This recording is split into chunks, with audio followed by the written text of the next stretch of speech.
Guys, welcome to the J. Scott Outdoors podcast. This is going to be a phenomenal episode with Denny Gulvas, and Denny is widely known as one of the best turkey callers and turkey hunters in the United States. He's been doing this a long time and has an unbelievable amount of knowledge about calling and hunting turkeys. So I want to thank Turkey Callers of America, the Facebook group. There's, I believe, 12,000 members now strong. And Scott Ellis, who's in charge of the page, gave me permission to post some of these Facebook interviews or Facebook Live episodes. And so this is a good chance to listen to Denny talk about calling and hunting turkeys, as well as a bunch of questions on Facebook Live that he's going to answer.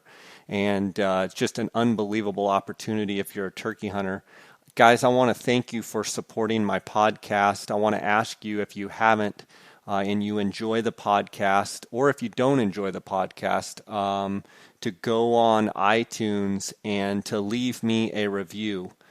Good, bad, or ugly, leave me a review on iTunes. That helps my placement there, and I appreciate all the support that you guys give me. I also want to thank the sponsors of this podcast, and you can go to the show notes and see more about these companies. But you've got GoHunt.com Insider, Lorenzo Sartini and his crew. They have a Western hunting resource that allows you to search out all the units in all the states and find the best draw odds, best harvest statistics. You can dig into the details of all the different units of big game hunts. And you can use the J. Scott promo code to get a $50 KUIU gift card when you sign up. I also want to thank KUIU.com, Jason Hairston and his crew out in Dixon, California. They have been a supporter of mine for a long time, but Jason agreed to and stepped up to sponsor my podcast, and I'm excited to have them on board. KUIU.com.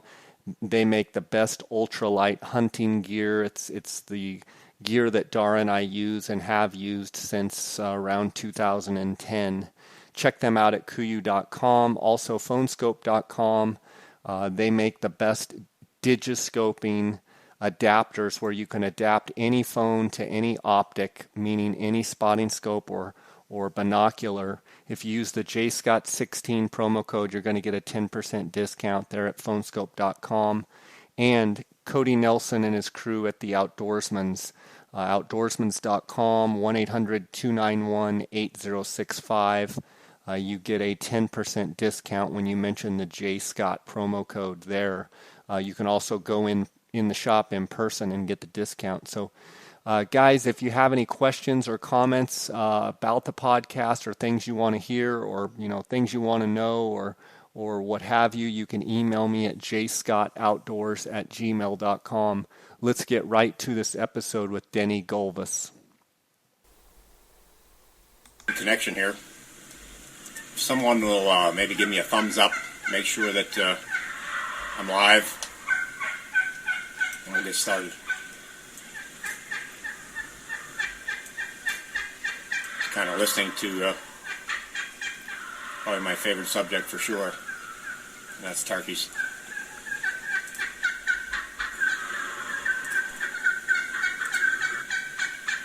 Okay, first of all, I hope I'm connected. I think I am. It's really, really a pleasure and an honor for me to be invited on this program. It's amazing to get the opportunity to do this. And I especially thank Scott Ellis for arranging this. I've had the opportunity to go back and watch some of the ones live over, and it's such a great arrangement, such a good idea for Scott, for us to kind of like to get together, get more personal on the turkey callers. I'm honored, absolutely honored to be asked for this information or to share some of my views over the years of working with wild turkeys on the language and on the hunting end and on the filming end. So if any of you you start shooting some questions at me, I'll be glad to answer them as much as possible. One of the things that kind of caution you about a little bit is I have a tendency to get a little bit long-winded when I'm talking about turkeys, and this is kind of like, even when Scott first asked me if I would do this, it was going to be I thought it was going to be a little bit different for me because I get long-winded. It's hard for me to answer a question in one sentence. So if I do get carried away so much and I don't answer your question, you might want to bring it up again. And maybe as I get on and I carry on somewhat tangent on some answering one or so questions, I might be able to answer another question as I branch off through. So hopefully everybody can hear me. Tonight's program is going to be a little bit different than some of the other ones. I really don't intend to do a lot of calling. Basically, for one reason, I hate that phone. I hate it in that I don't always hear the accurate recordings and actual voices that I've practiced and tried to practice in that before, and I'm sure many of you probably seen that before. The small microphone in that camera or in that phone really doesn't carry the tones, all the tones from the highs and lows accurately. So that really is kind of like handcuffing yourself. So unless you really insist, I don't really want to do a lot of calling, but I possibly will. What I'm going to do, though, being that I'm so obsessed with listening to wild turkeys, I've got about 10 or 12, at least 10 or 12 different segments of actual wild turkeys I've got queued up and ready to go. And hopefully they can maybe answer some of your questions through this. I've got some tree calls, fly down cackles, excited hen yelps, whatever it might be, gobbler yelps, agitated purrs. That way we can go through and actually see or hear it being done by the birds themselves. I'm a stickler for that. I've always said that, even if you've seen my videos before. There's nothing, absolutely nothing, like learning from the birds themselves. I mean, they are the best teachers in the world. And amazingly, over the years of actually listening to wild turkeys, and I've said this before, actually, when I was down the last time I was at the National Convention talking to many callers down there, one of the things I said that you to keep the edge, you have to listen to turkeys almost every day if you're really serious about it. Now, I'm obsessed with their voices. I've always been obsessed with their voices. I've been studying them for 48 years, and they've amazed me, and they amaze me more and more every day. Every time I hear a hen, I want to hear what she does. If I get a lot of guys sending me different segments. I've recorded so many different segments over the years, and I just really love to hear the hens. There's so much to learn from every single hen. If a hen burps, I want to hear it. Okay, I'm going to answer a couple questions if I can. Let's see, we got one here from John Danes. Hi, Denny. Can you give me the coordinates to your favorite spots? Yeah, I've got a lot of spots, John. Most of my filming is done here in Pennsylvania. I cover 6 or 7 different counties, and you'll notice I say filming. I don't hunt with a shotgun anymore, and there's a story behind that, and I have absolutely nothing against it. My boys, my wife, we all hunt, they all hunted with a shotgun, but there's kind of a funny story behind it. Years ago when I first intended to make some video productions, or I thought about it, I was hunting back in the early 80s. I hunted just like everybody else with a shotgun, and I was fairly successful with it at times, but usually when I shot the gobbler, at that time Pennsylvania had one limit. When I shot a gobbler, I just wasn't satisfied. I just needed more to get out there. Sure, I could have went out, and I started with a camera. I had a still photography at the time, and I told my wife I would love to be able to get a video so I could study the birds more. So I went out and was able to purchase a good video camera. But it was completely a different story. When I started working with a camera, it's an altogether different thing, because when I was hunting with a shotgun, I would call to the gobblers, and they get in within 30 to 35 yards away, and the shot was taken. But I had a hard time when I went out there after I got the gobbler and I started with that camera. What happened is I had a tough time when the gobblers were 30 and 25 yards. I was never used to that. I was never used to try to get them closer. So I was really day after day, experience after experience. I'd have the gobblers come to a certain point, and even the hens, and I had a lot of trouble getting them to come closer to me. And I remember coming home one day, I was frustrated about it. And I asked my wife, or I talked to my wife, and I said, boy, if there was only some way, and I've told this story to many people, if there was only some way I could express to those turkeys that I'll never hurt them again, if they'll just let me take their picture. And amazingly, absolutely amazingly, within the next 3 months, after saying that, it was like somebody turning a light switch. I was actually going out and having gobblers coming in closer and closer. And from that day, almost 33, 34 years ago, I've never carried a shotgun. I made a pack with the turkeys that time, and I've never broken that pack. One time, if you've seen Challenging Pressure Gobblers, I wanted to do it with a bow. And I was able to kill one gobbler with a bow, and that satisfied me. But since the time, 34 years ago, I've elected to use the camera, and that camera has been my friend. Now, that's not for everybody, but for me, it's been a learning tool. It's so different when you're with a camera, videoing, because when you're under that intense pressure of actually trying to get a shot at a gobbler coming in, there's a lot of things that get by you that you don't really see, a lot of things you don't hear with the hens, the gobblers, there's a lot of things. But the unique thing about working with a video is that I can go back and review the footage and see things and hear things that I never ever heard before. And that is a huge, huge, big thing. So tonight, if I can, I'd like to first concentrate a little bit on turkey calling, on their language, the bird's language, turkey calling contest. We can touch on some of the contests. I'll give you some ideas that I have, some of the things that I've got in mental imagery and so forth that I think that will help some of the younger callers, some of them even some of the experienced callers. But one thing is, before I even start answering the questions, everything I tell you tonight is going to be my opinion. There's no facts at all. All this is just my opinion from things that I've learned over the years.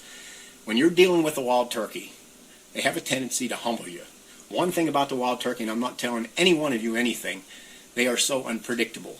No one will ever, ever know everything there is about the wild turkey and hunting the wild turkey, calling the turkey, whatever it might be. And that's so much of the great draw of this sport. That's what keeps us going day after day. Because the turkeys themselves, I'm convinced that they don't know what they're going to do the next 5 minutes. And that's what keeps it so much fun.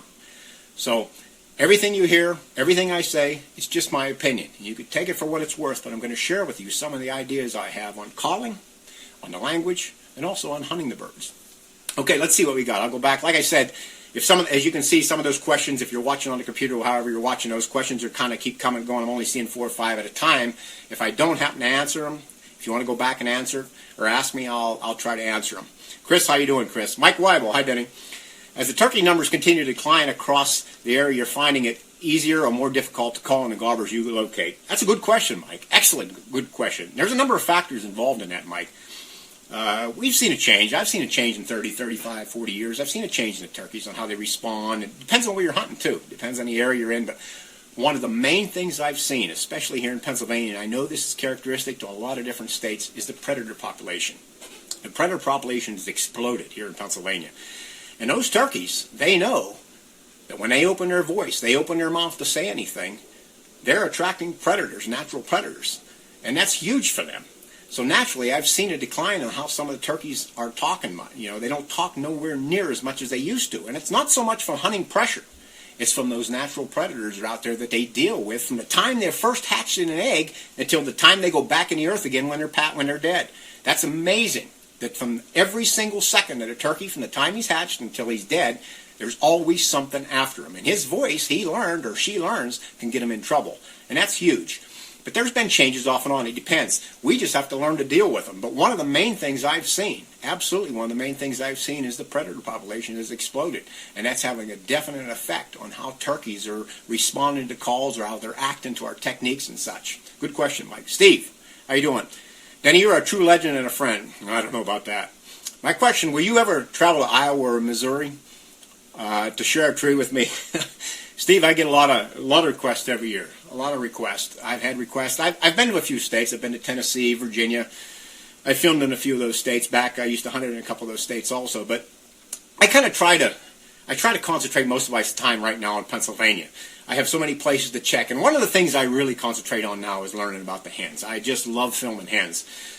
Maybe some of you already know I've been working on an audio CD. I kind of put it on hold. I've been working on this for about 17 years now. I've been climbing under the roost early in the morning. It's a passion for me to climb under the roost early in the morning and hear the birds when they first awake. That's social talk that the birds do. To me, personally, that social talk is some of the most important talk that a turkey does. Because basically there's no pressure. They're not tensed up in any way. They're not lost. Many of the hunting situations, all those different stress factors are play in.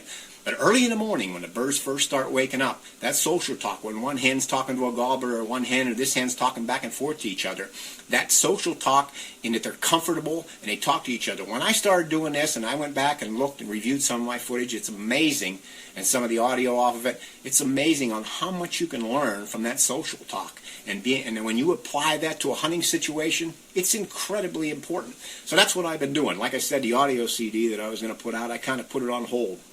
And one of the reasons is I had everything pretty much ready to go.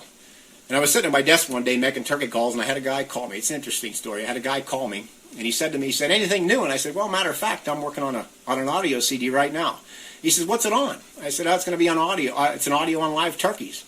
And there was a little bit of a break in the pause in the phone conversation, and he said, why do you want to do that? And I said, well, for calling, I want people to learn from the turkeys themselves. I've got a lot of nice stuff that I've recorded from the birds. I've been very fortunate to record them, He says, don't you ever watch the Outdoor Channel, some of the programs we've got today? Listen to some of them guys. They're all sitting in a blind. They've got 3 or 4 decoys on. You don't have to learn to call anymore. And it was like him reaching through the phone and slapping me in the face, bringing me back to reality, because I thought that everyone, like myself, was really interested in calling. And over the years, in the last couple of years now, I've been seeing that really the interest in calling is not as much as it was before. Sure, you 50, 60, 70 guys out there, they're in turkey calling contests, whatever it is, and I'm sure most of the guys on TCA are really interested in calling, but the general public out there, they're seeing turkey hunting has changed a lot. We see a lot of different changes in the sport, and a lot of those changes aren't exactly for the best, I don't feel. So that's the big thing. I mean, it's so interesting to learn from the birds, and I feel myself calling in the sport of turkey hunting is basically everything. There's nothing like actually being able to carry on a conversation with a wild turkey. That's really the draw of the whole sport. As I told you, I'm going to get carried away on some of these. Okay, Jesse Martin, hey bud, what are your thoughts on the scenario format for the finals at the Grand Nationals? Most callers hate the idea, but I love it. Jesse, it's fantastic. I think it's about time that we see the scenarios. For me personally, what it does, what we're going to see this year at the Grand Nationals, we're going to separate the callers, the mechanical callers, and we're going to separate the guys who really knows turkey voices and the turkey language and how to apply that language in real hunting situations. And that's so important. 40 years, in fact 30, 35 years ago when I was in turkey calling contest, there was a lot of different callers up there that basically became mechanical. And they did the same routine over and over and over again. And a lot of those guys really never spent a whole lot of time in the woods, and it was pretty apparent by listening to their calling. They got so caught up in certain routines that they did every year over and over and over again. By coming through these scenarios, now we're going to find out who really knows what turkeys sound like, and it's going to cause people to spend a little bit more time listening to turkeys and how they apply their voices to one another and how they actually talk to one another, because that's what turkey calling really is. It's not going out there making a sound just to attract a turkey. Turkey calling in its truest form is an actual conversation from bird to bird, whatever it is, because when a turkey makes a noise, she don't make it for no reason. They're actually saying something to one another, and that's hugely important if we can remember that. So those scenarios are going to absolutely be fantastic, and I really congratulate Chris Piltz for coming up with that and holding up to that. It's going to, sure, some of the guys that are used to those same exact routines over and over are going to have to break that pattern, but they're going to have, just like any other sport. The more you put into it, the more you get out of it. There's basketball players, football players, whatever it is. They've got to know everything about turkeys, and that's one thing about doing these scenarios. You're going to have to learn every part of their language, all the parts of their language. You're considered professional when you're on that Grand National stage or on the World Championship stage. And as being a professional, you should know every single sound that a bird makes and how they apply those sounds in their calling in the woods. Matt Van Sice, Denny, many of us have looked up to you and learned from you for years. In fact, you've probably had a greater impact on my calling than anyone else on the wild turkey. Would you mind demonstrating for all of us listening how you would do some excited hen yelping? Oh, way to go, Matt. I just asked you about maybe not doing some calling, but I'll do a couple, Matt. I'll do a couple. But like I said, what you're going to hear coming through that phone is really, because what I do, I kind of call from, some of you that might know, I call from down deep in, and I try to change the sounds, the pitches and the voices, like trying to do it like real turkeys do, because that's what they do as they emphasize. They emphasize as they speak to one another. They absolutely are changing their voices through pitch and rhythm changes to get a certain thought or a point across. Maybe they're asking a question or whatever it is, but I'll just give you a couple, maybe just a short demonstration of a medium-age hen. She'll start out a little bit lighter, and then maybe I'll just get a little bit more excited. But before I do the demonstration, this is something I want to touch on too. I found over the years, to be a good caller, or to be some of the best you can be, I like to use mental imagery, and this is so huge. If you watch my Challenging Pressure Gobblers, I touched on it a little bit. Whenever I'm in the house calling, if I'm at the computer listening to turkeys trying to follow them along or calling or whatever it is, I try to actually become a turkey. I have pictures all around my room right in here while I'm watching right now. I have different pictures of different hens in different poses. And I actually try to imagine that turkey calling as I'm doing my routines. That is so important. This mental imagery, I can't tell you how important it is. And as we go along here tonight, I'm going to talk a little bit how important it is on the stage also, from when you walk up. Because when that stage presence, that stage is really formed to turkey calling. But I'll give you a couple, just maybe a short demonstration. I don't know how it's going to come across in this phone, of kind of a medium-age hen, starting out maybe a little bit, just walking through the woods, and then maybe getting just a little bit more excited. And as she gets excited, you'll hear me kind of drop her voice drops like a real hen, or I'll try to do like a real hen.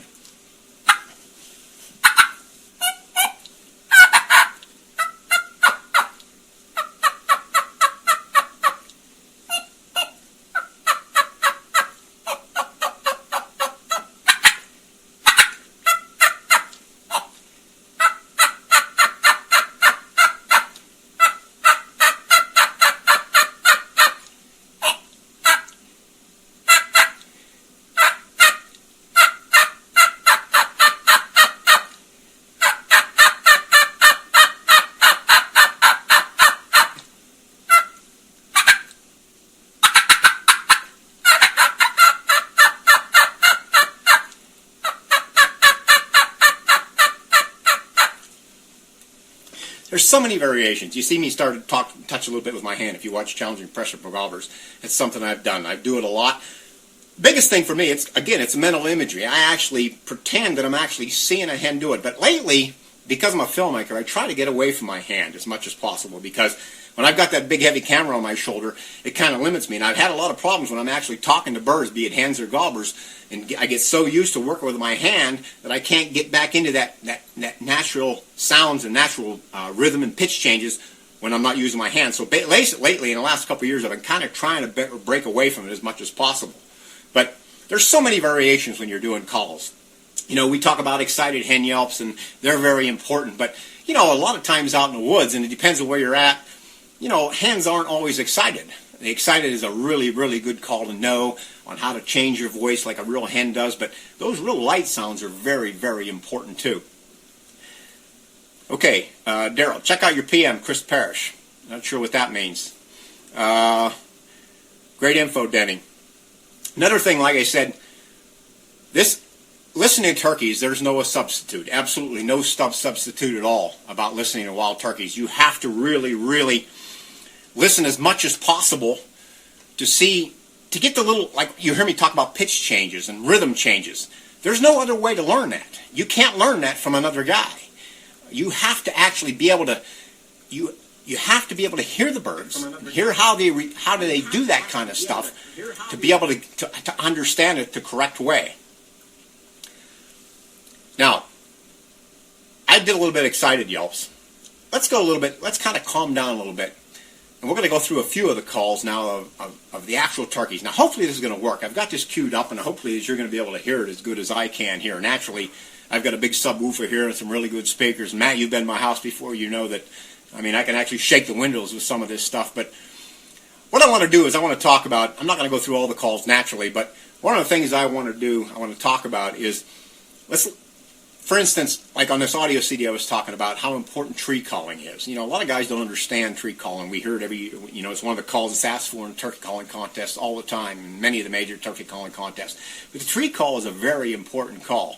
You know, but it's kind of like aptly misnamed, I think, because a lot of guys, and I've seen this by watching on the internet, especially some of the younger guys.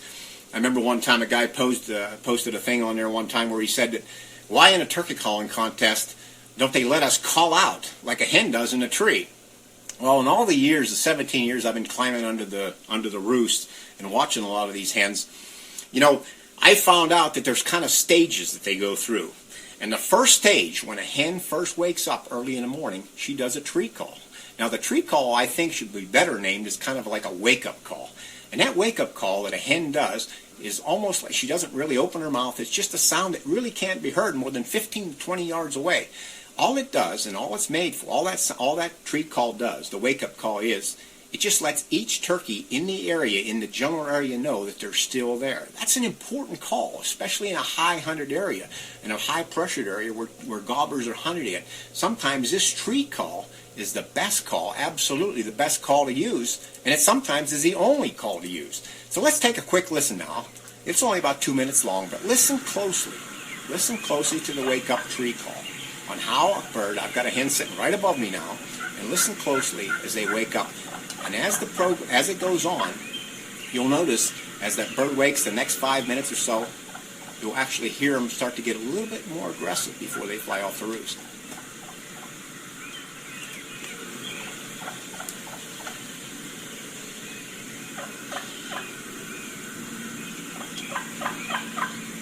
I'm hoping everybody can hear all this. Maybe you can give me a heads up if you're able to hear that audio, if I quit talking.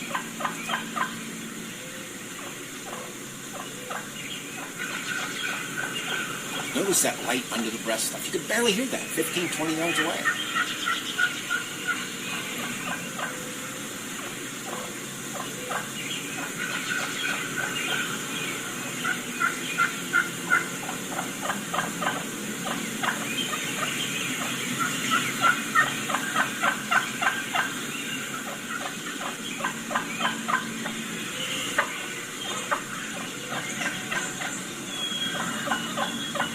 Thanks, Joe. Thanks, all you guys. I appreciate your comments, making sure you can hear it. Remember, this is some of the most important stuff. Listening to the real birds. There's no substitute. Notice now the birds, about 5 or 10 minutes have been by. Now the birds are woke up. Now they're actually starting to carry all that social talk back and forth, getting a little bit more aggressive. Not too much, but they're still just talking. This talk is some of the most important stuff there is throughout the day.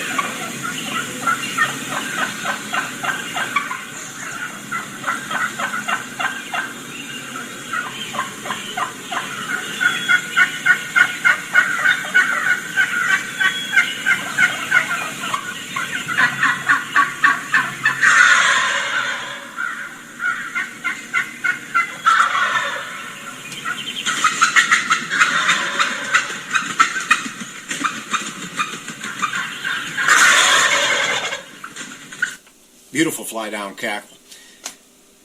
Like I said, I'm turning this into a seminar, and I really don't want to do that, but I go off on tangents. I feel that there's a lot of stuff that really has to be touched on, and as I do that, hopefully I'm answering some of your questions. Okay, I listen to treetop turkeys all the time. Would love to buy one if you make it. You know, treetop turkeys is great. Mike Batty, a couple of years ago, come out with Spit and Feathers. It was an excellent recording. You know, I had a lot of comments. It's really interesting because Mike did a great job, you know, years ago with Spit and Feathers. And I had a couple guys call me a couple of times and ask me, you know, and I directed them to Spit and Feathers. I said, if you really want to hear some good stuff, back in that day, I says, listen to Spit and Feathers. And they said, well, you know, there's a whole lot going on. I hear a lot of different hands, and it's like a bunch of mumbo-jumbo. But, you know, like I said, I've been doing this for 17 years, and if you really listen close to Spit and Feathers and many of the other productions out there, treetop turkeys, whatever, if you listen real closely, those hens, as they're talking back and forth, each one of those hens in those recordings are actually talking to another bird. You're not hearing a bunch of mumbo-jumbo there. If you listen closely with a good set of headphones and really listen closely, you'll hear that there's conversations going on amongst each one of those hens, and every one of those conversations, the pitch changes, the rhythm changes. That is so important to learn that stuff.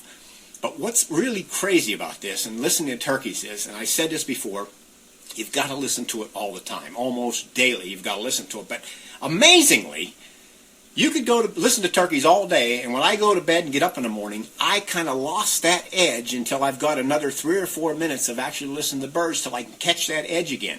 You know, and that's really funny. You know, I tried to figure that out one time, and I said, how could that possibly be? You know, I spent all day listening to turkeys. Why can't I get up early in the morning and do it again, or listen to them again, or come back the way they do? And here's what I found out. And it's an interesting. It's kind of like our psyche, I guess. And we see it all like, and I said this to many times before some other guys. It's like we hear a song on the radio, and we get that song in our mind. We've all done this. We get that song. Maybe you're going to work, and you hear a song in your head, and it gets in your head, and it's in your head all day long. You can't get that song out of your head. But as soon as you go to bed and wake up the next morning, you can't even remember anything about that song until you hear it again. And that's so true to wild turkeys, too.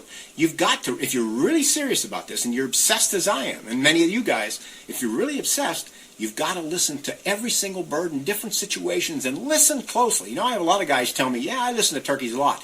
But do you really hear what's going on as these birds are talking? That's hugely important. Denny, are any helpful hints for those trying to use your calls? That's a good question, Clay.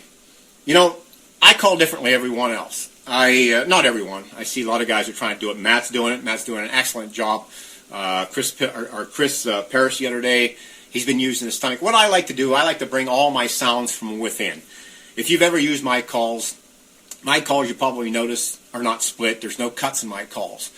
You know, back 35, 40 years ago, when my buddy and I, my mentor, who's long been passed now, he's an excellent turkey hunter, we made calls together, and we experimented with so many different things. He raised turkeys. I lived at his house at that time. I actually almost lived at his house. He had a turkey pen. We had recordings. We could be able to hear what's going on in the pen constantly in that turkey room that he had.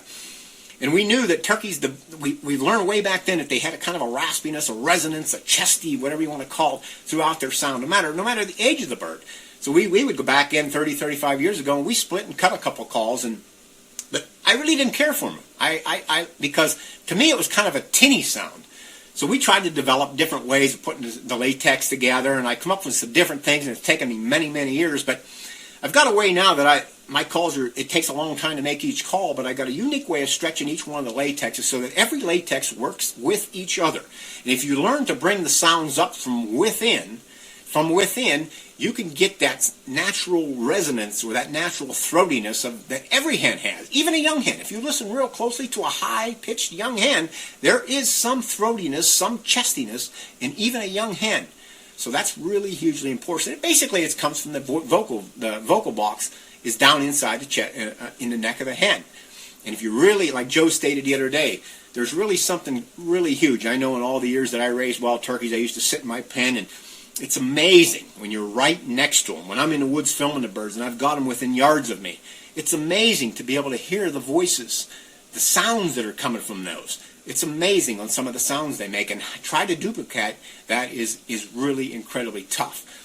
So working with my calls, it takes a little bit of time, but once you learn how to do it, and work with some within and bring the calls up, and don't rely on mouth type action. If you notice when I was demonstrating a call, I basically don't even move my mouth very much unless I want to maybe change, maybe make a little bit off the side of my cheek or whatever, make it a little bit lower or whatever. But most of the time, I stop and start every call from the back of my throat. Every single sound is started and stopped from the back of my throat. And I've been able to try to develop that. You know, turkey's voice is so unbelievable. Like I said, for 48 years I've been studying these birds, and unbelievably, and this is kind of crazy. You might not believe this, but in 48 years, and I've heard some of the best turkey callers there is, absolutely. But there's just something about a real hen that you never, ever mistake a real hen in the woods. There's nothing like it. And I mean, I know that there's guys out there that know exactly what I'm talking about. And I've tried, I've listened, I want to hear someone out there that I would absolutely mistake every time. Usually, sure, maybe those first couple notes that they start to make, you might be kind of swayed. Oh, maybe that is, but after a guy gets going or a caller gets going, and if it's a caller, you'll know right away. But they're never. I've got hundreds and hundreds and thousands, you could ask my wife, thousands of recordings of real hens. And every single one of those hens, no matter the situation, no matter how it was recorded, sounds like a hen. They are absolutely incredible. And that's what keeps me so obsessed. And that's what I'm sure you're exactly the same way, to try to get to that point. And I really don't think we're ever going to get there. You know, as I said, my mentor, Bob Podash, who's been long gone now, he's the guy that taught me a lot. One of the things he told me, he says, Gulvas, he said, remember, and I'll never forget this, he said, don't ever become satisfied, because once you become satisfied, you're going to be golfing. And that's really a good piece of advice.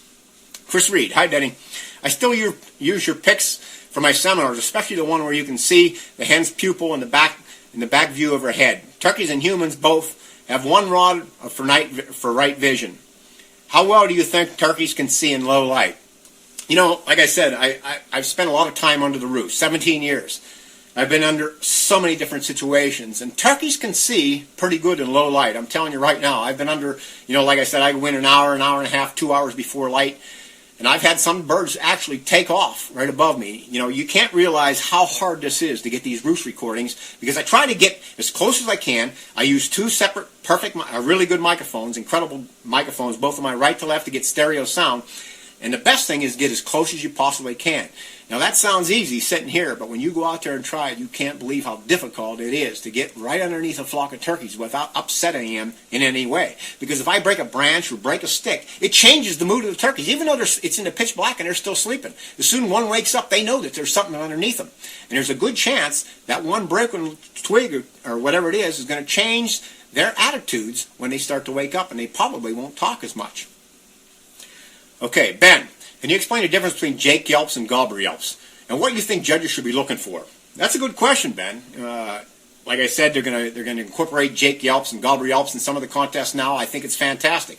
Years ago, 30, 40 years ago, we had to do gobbler yelps, we had to do Jake yelps, we had to gobble in some of the major calling contests. Usually the main difference between a Jake and a young gobbler, or a Jake and an older gobbler, is that an older gobbler usually has a deeper throaty chest. I mean, a chesty sound. They're loud. They're actually throaty and loud. You know, a lot of guys mistake. They say that, you know, they think that gobblers have a raspy sound, and some do have a raspiness to them. But the main characteristic of a gobbler, even a young gobbler or especially an old gobbler, they have a bugle-like tone. It's a loud bugle-like chesty tone, and it's unmistakable. I mean, especially a young gobbler. An old gobbler. It's unmistakable. Now, a young gobbler. Now that's a whole different story, because I've heard a lot of young gobblers, and I made this mention to a lot of guys in the last several months. I've recorded a lot of segments of young gobblers, especially in the last couple of years. You know, I've got some incredible gobbler segments in the last couple of years. You know, I would have gave my left arm 10, 15 years ago to get some of the gobbler segments that I got in the last couple of years. But I've recorded some segments, especially like last year I had a couple segments where, had I not actually seen it, had my eyeball in that young gobbler, I would have absolutely thought it was a young hen. And a lot of that has to do with the bird's age. You know, we're seeing a lot of times in some places, especially here in Pennsylvania, we get late broods. You know, I've seen them in August 15th, August 16th. Turkey's no more than a couple days old. It's incredible. I've never seen that 20 years ago. I don't ever remember seeing that. In the last several years, I'm seeing that more and more. So we get into the winter period, the late, even come up in the spring. That bird is basically behind that young gobbler. And a lot of times that has effect. You know, a turkey's voice is kind of like it starts from like we always know the keys and the whistles. They start with the keys and the whistles, and it's kind of like a progressive thing.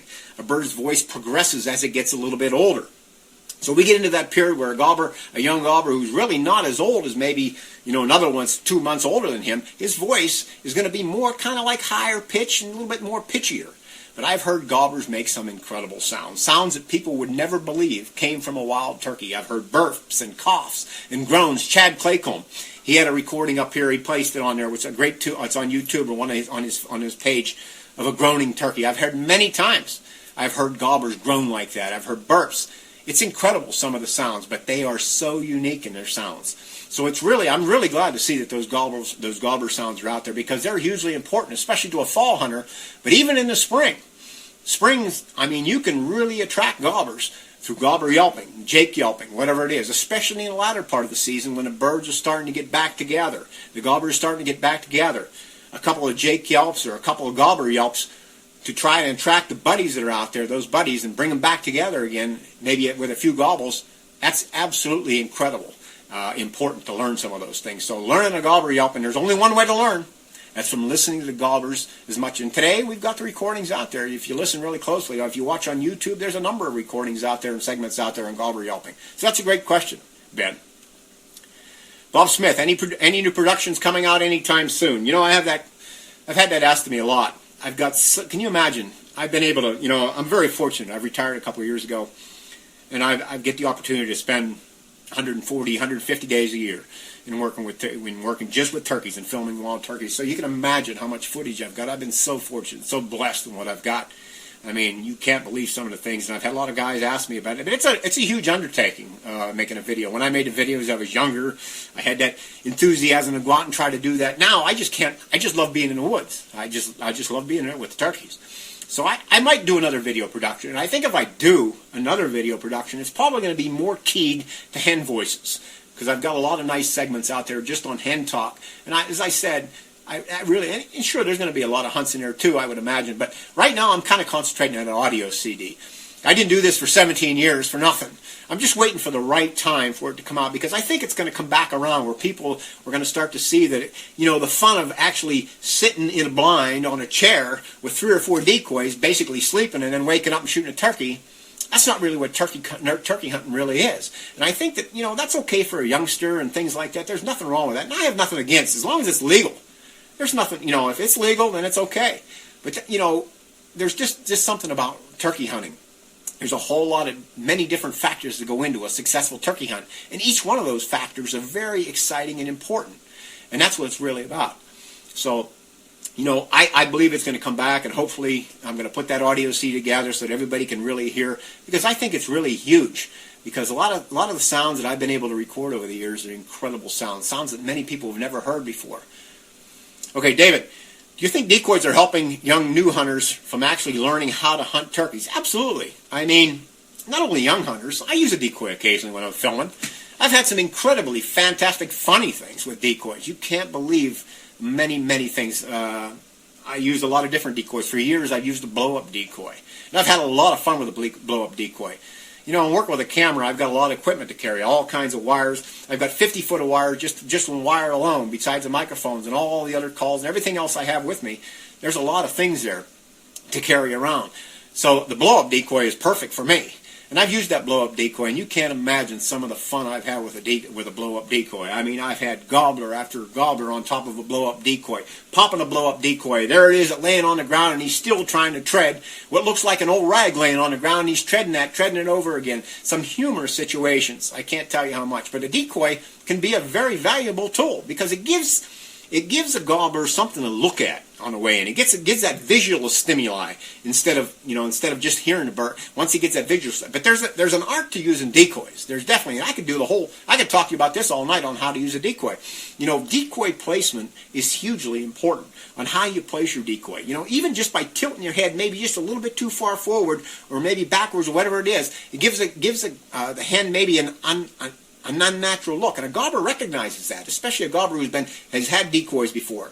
And so there is an art to actually using decoys, but if you use it the right way, especially in an area where it's thick, to put a decoy out there where a gobbler can come out and see them, they can really be a good tool. Pat, talk about how a gobbler can get into a trance when you get him close. Good question, Pat. I think I've talked to him about that. This is huge.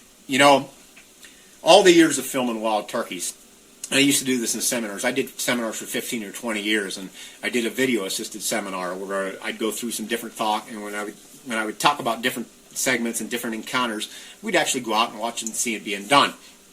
Now, what's really cool is if you learn to do some of the light sounds and you really get a gobbler worked up. Now, a lot of guys can't understand this until they actually see it done, but I've had it happen over and over again. Where a gobbler, yourself, a gobbler's really hyped up in the spring. I mean, there's one thing on his mind, and that's all, and it's like a buck in a rut. And a buck in a rut, we've all seen a buck in a rut where they get into that cross-eyed thing where they almost like running into something, and they're crazy. Well, gobbler is exactly the same way. And if you work a gobbler the right way, and if you do the right sounds to them, and you have good setups, I've actually had gobblers come in within 5 to 10 yards of me. And as long as I kept up those light feeding, contentment sounds, those sounds that he's naturally used to hearing, as long as I kept them up, I actually got the gobbler to go in a trance-like state. This is unbelievable. I've had gobblers standing 5 to 10 yards away from me for 40 to 45 minutes. And the longer they're there, and the more I keep talking to them with them real light calls, the longer he's going to stay there and the more he gets into that trance. You cannot believe it. I had a guy at a seminar ask me, a couple people at a seminar asked me one time, well, why would a turkey, how could a turkey come within 5 to 10 yards away? Don't they see it? Well, I'm a real stickler for good camouflage. You got to be when you're working with a camera and you're trying to get the birds close. I mean, I pay close attention to it. But I believe, and I truly believe this, and I've said this in my seminars over the years, I truly believe that if I'm camouflaged well enough, and I've got a good setup in front of a stump or in front of a tree, and I got my outline broken, and I'm continually talking to them with those really very important contentment and light sounds that the natural hens do, as a gobbler's coming in, he sees that stump. He sees that there. He knows that something's not, as long as he keeps, if I'm doing the right sounds that he recognizes, he actually starts to think, I believe anyhow, I believe that gobbler actually thinks that the hen is sitting in that bush. Now, we've all seen hens, she might be laying on a nest, or they go into a nooning period at 11, 12 o'clock. A hen will lay down and actually rest.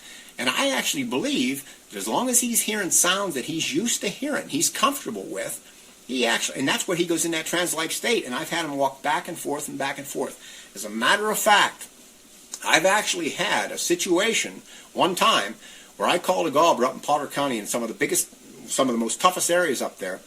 And my brother was with me. We were working on a cover for the Challenging Pressure Gobblers, and he had a 35 millimeter still camera. And I'll never forget this. I had a gobbler come in. I had him in front of me for 15, 20 minutes. He stayed there for 30 minutes, 35, 40 minutes. I was running out of tape. I didn't have a whole lot of tape, so I turned the camera off. My brother heard me quit calling. He heard me quit doing those light contentment calls, and the gobbler, after he kind of started losing interest, and he slowly started working his way away. When he went down over the bank, my brother signaled to me that he was going to move up a little bit, and I was going to start calling again.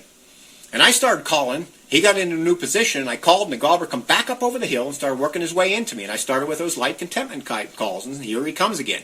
He walks right beside my brother, and my brother's getting some side shots of him.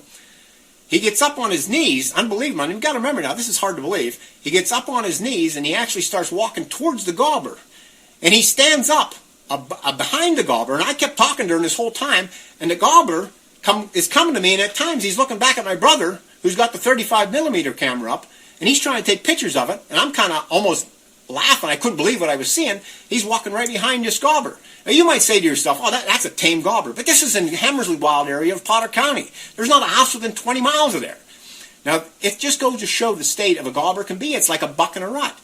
And I got it all on film. And, I was going to put it on my Challenging Pressure Gobblers because I thought it was so unbelievable. But the reason I didn't put it on Challenging Pressure Gobblers is that anybody see that, they say, hey, this Gulvas, there's no way. He's got to be filming in areas where that's not the kind of turkeys I film. I mean, anybody walking behind a turkey. But I did show it at my video seminars. And I had the opportunity to tell everyone what you're going to see, you're not going to believe. But I've had that situation a couple of times before.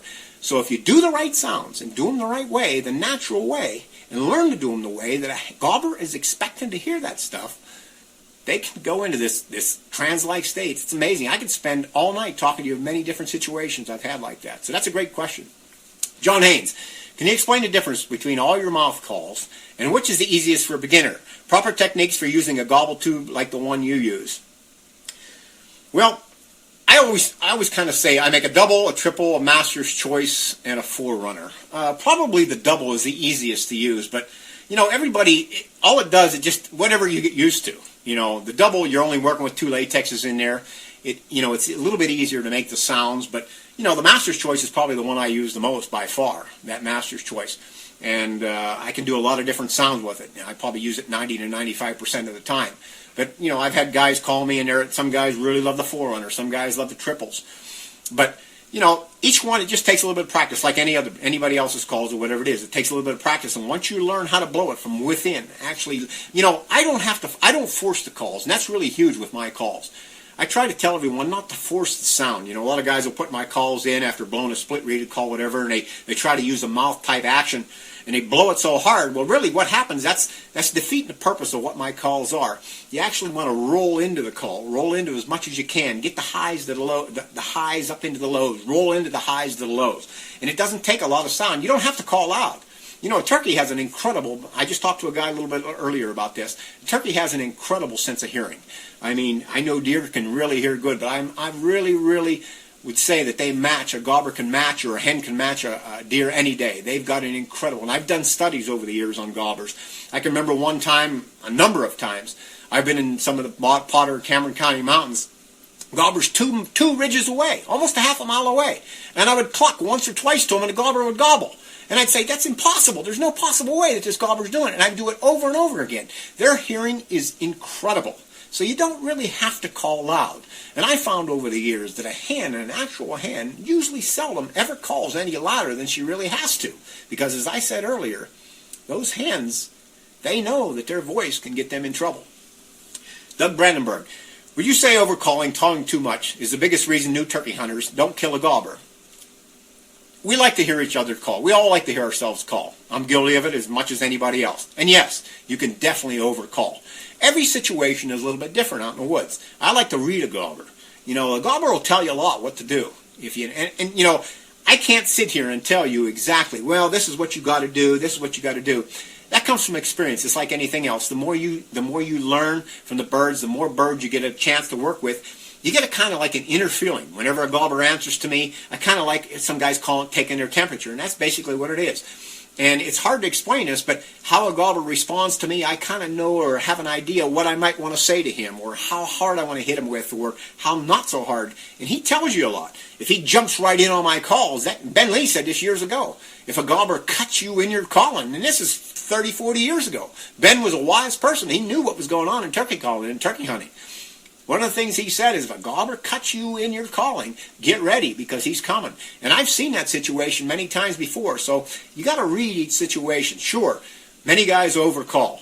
Remember, I said, a gobbler can hear a long ways, and once you give him an indication, you say something to him, he knows the hen's there. And if you have a lot of patience, and that's something I've learned over here, that's actually been my friend. As I get older, patience has been my friend, and I could tell you so many times how patience has really helped me. Now, we talk about run and gun today. You know, you're going to kill a lot of gobblers running and gunning. That's a technique I used to do a lot when I used to drive the roads, get out and listen for long ways and call from the road. I hate to do it now. I hate my vehicle. I just love to park some way and walk for miles, walk 4 or 5 hours is with the camera. I just love it now. But years ago, I used to do that. I used to run and gun and had a lot of gobblers. I mean, we did okay on that. And you're going to do a lot, but patience. You can't believe some of the things I've seen by being patient. When I've got all the camera equipment out there and the microphones are out there, I just can't roll everything up all the time and run and go. But you can't believe some of the things that I've seen by being able to sit still, being patient, let the gobbler work. Let him work. Let him come. It's amazing on what you'll see out there if you're just a patient hunter. Derek Stallman, can you and would you demonstrate some of your soft contentment calls? Okay, first of all, before I demonstrate them, Derek, that's great.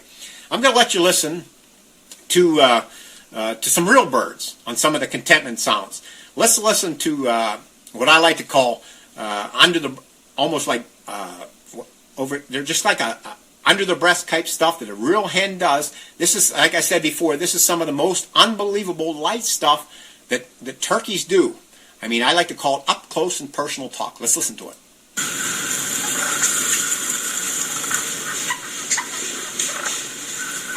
You hear the little purrs.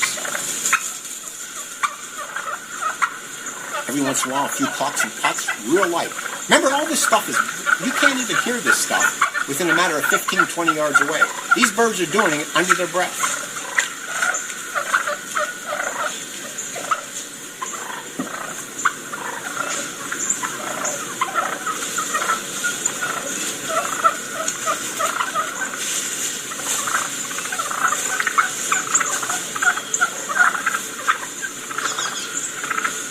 Hear those little purrs. You can barely hear it. I mean, you got to be within a matter of feet of these birds to hear these sounds. But these sounds right here that you're listening to are what the turkeys do, hens do, and gobblers do throughout the day. These birds are used to hearing this stuff. And these exact sounds right here is what I was talking about earlier about having a gobbler in a trance-like state. This is what they're used to. And if you can learn to do this at the right volume, the way the birds do, there's no more important call out there than this stuff right here.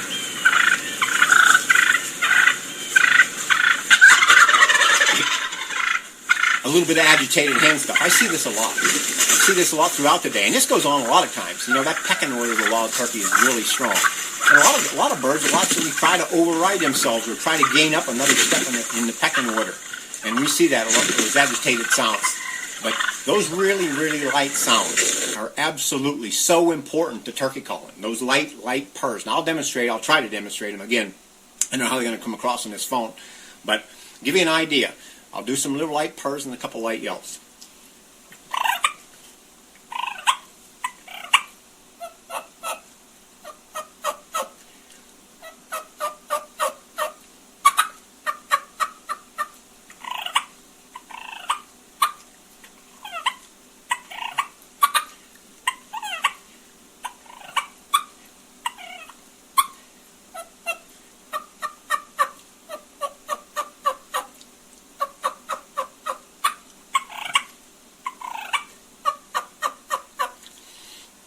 I like to think of those sounds. I like to actually put like a 15-yard circle perimeter around me. And I like to actually concentrate of making a sound that can't be heard past that 15-yard perimeter.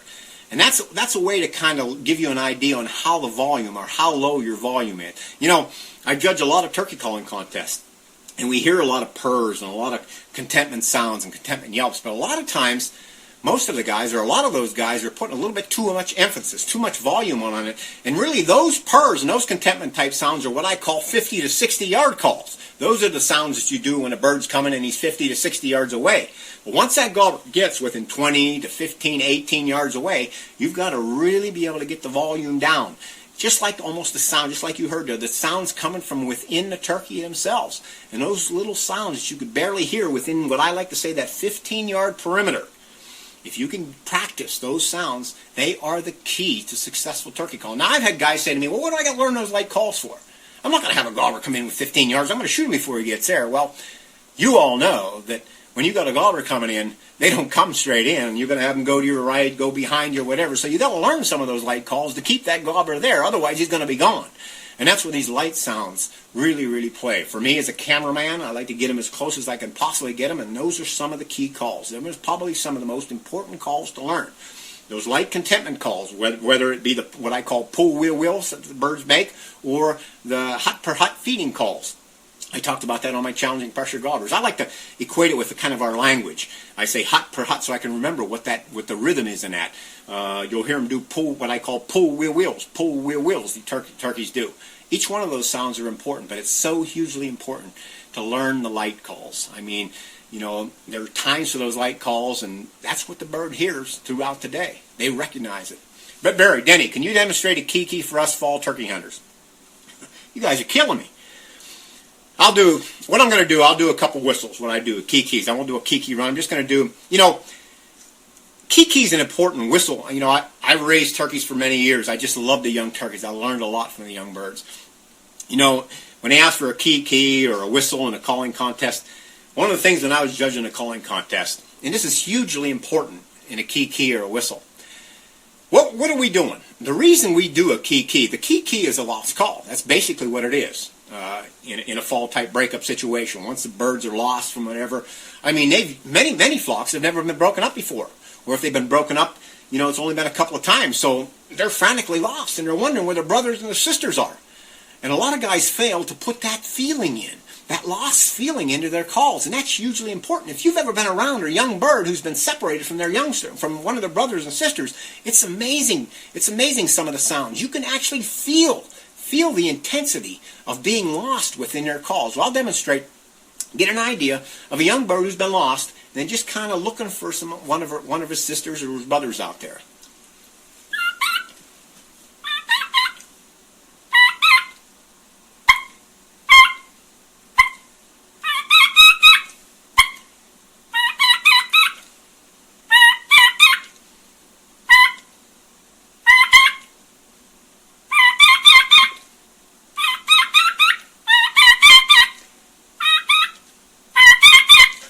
You notice changes in the voice. You'll see that as birds progress. Remember I said the voices are changing. A lot of times, even like when an older bird, the young bird voice will change with intensity. It's that feeling.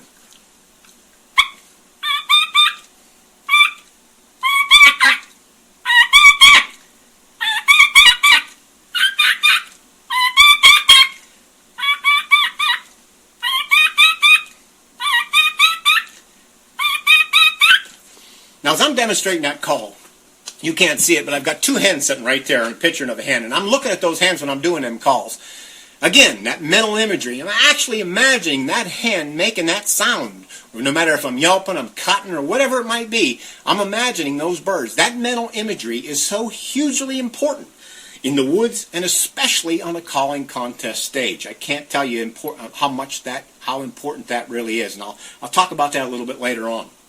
Scott Brunswick, Denny, to me your Woodsmanship is top of the shelf. Your videos have taught me much through the years. Thank you. What is the most important lesson you have learned through the years about being successful each spring? There's not one lesson. Absolutely not one lesson. I mean, there's a lot of things. You know, I tell everyone this. When you walk in the woods, there's a lesson every day. Even if you don't even hear a gobbler, there's a lot of lessons to learn out there. The woods are telling you something all the time. You know, there was just recently on Turkey Callers of America or so, there was a little bit of a back and forth of what's more important, turkey calling or woodsmanship. Naturally, common sense tells you if you can put both together, that's going to be the best turkey hunter for sure. And yes, usually the guys that can't call much are going to say, well, calling isn't that important. You know, and woodsmanship, absolutely. I mean, there's no substitute for good woodsmanship. But what is woodsmanship? You know, for me, I believe that woodsmanship is being able to read all that the woods is trying to tell you. There's a lot going on. As soon as we step out of that vehicle, as soon as we step in the woods, there's a lot going on out there. And we got to become aware of everything that's going on. Every bird, every animal, every squirrel, they're all talking to each other. We're a foreigner when we walk in the woods. And there's a lot of little things, as long as we keep and learn to smell the roses on what's going on out there. Keep an open eye and an open ear to what, you know, there's a lot revealed out there. Scratching, tracks, droppings, whatever. And being a good woodsman is learning how to read the woods. That's the biggest thing, because there's a lot going on. The woods is telling you something every time you go out there.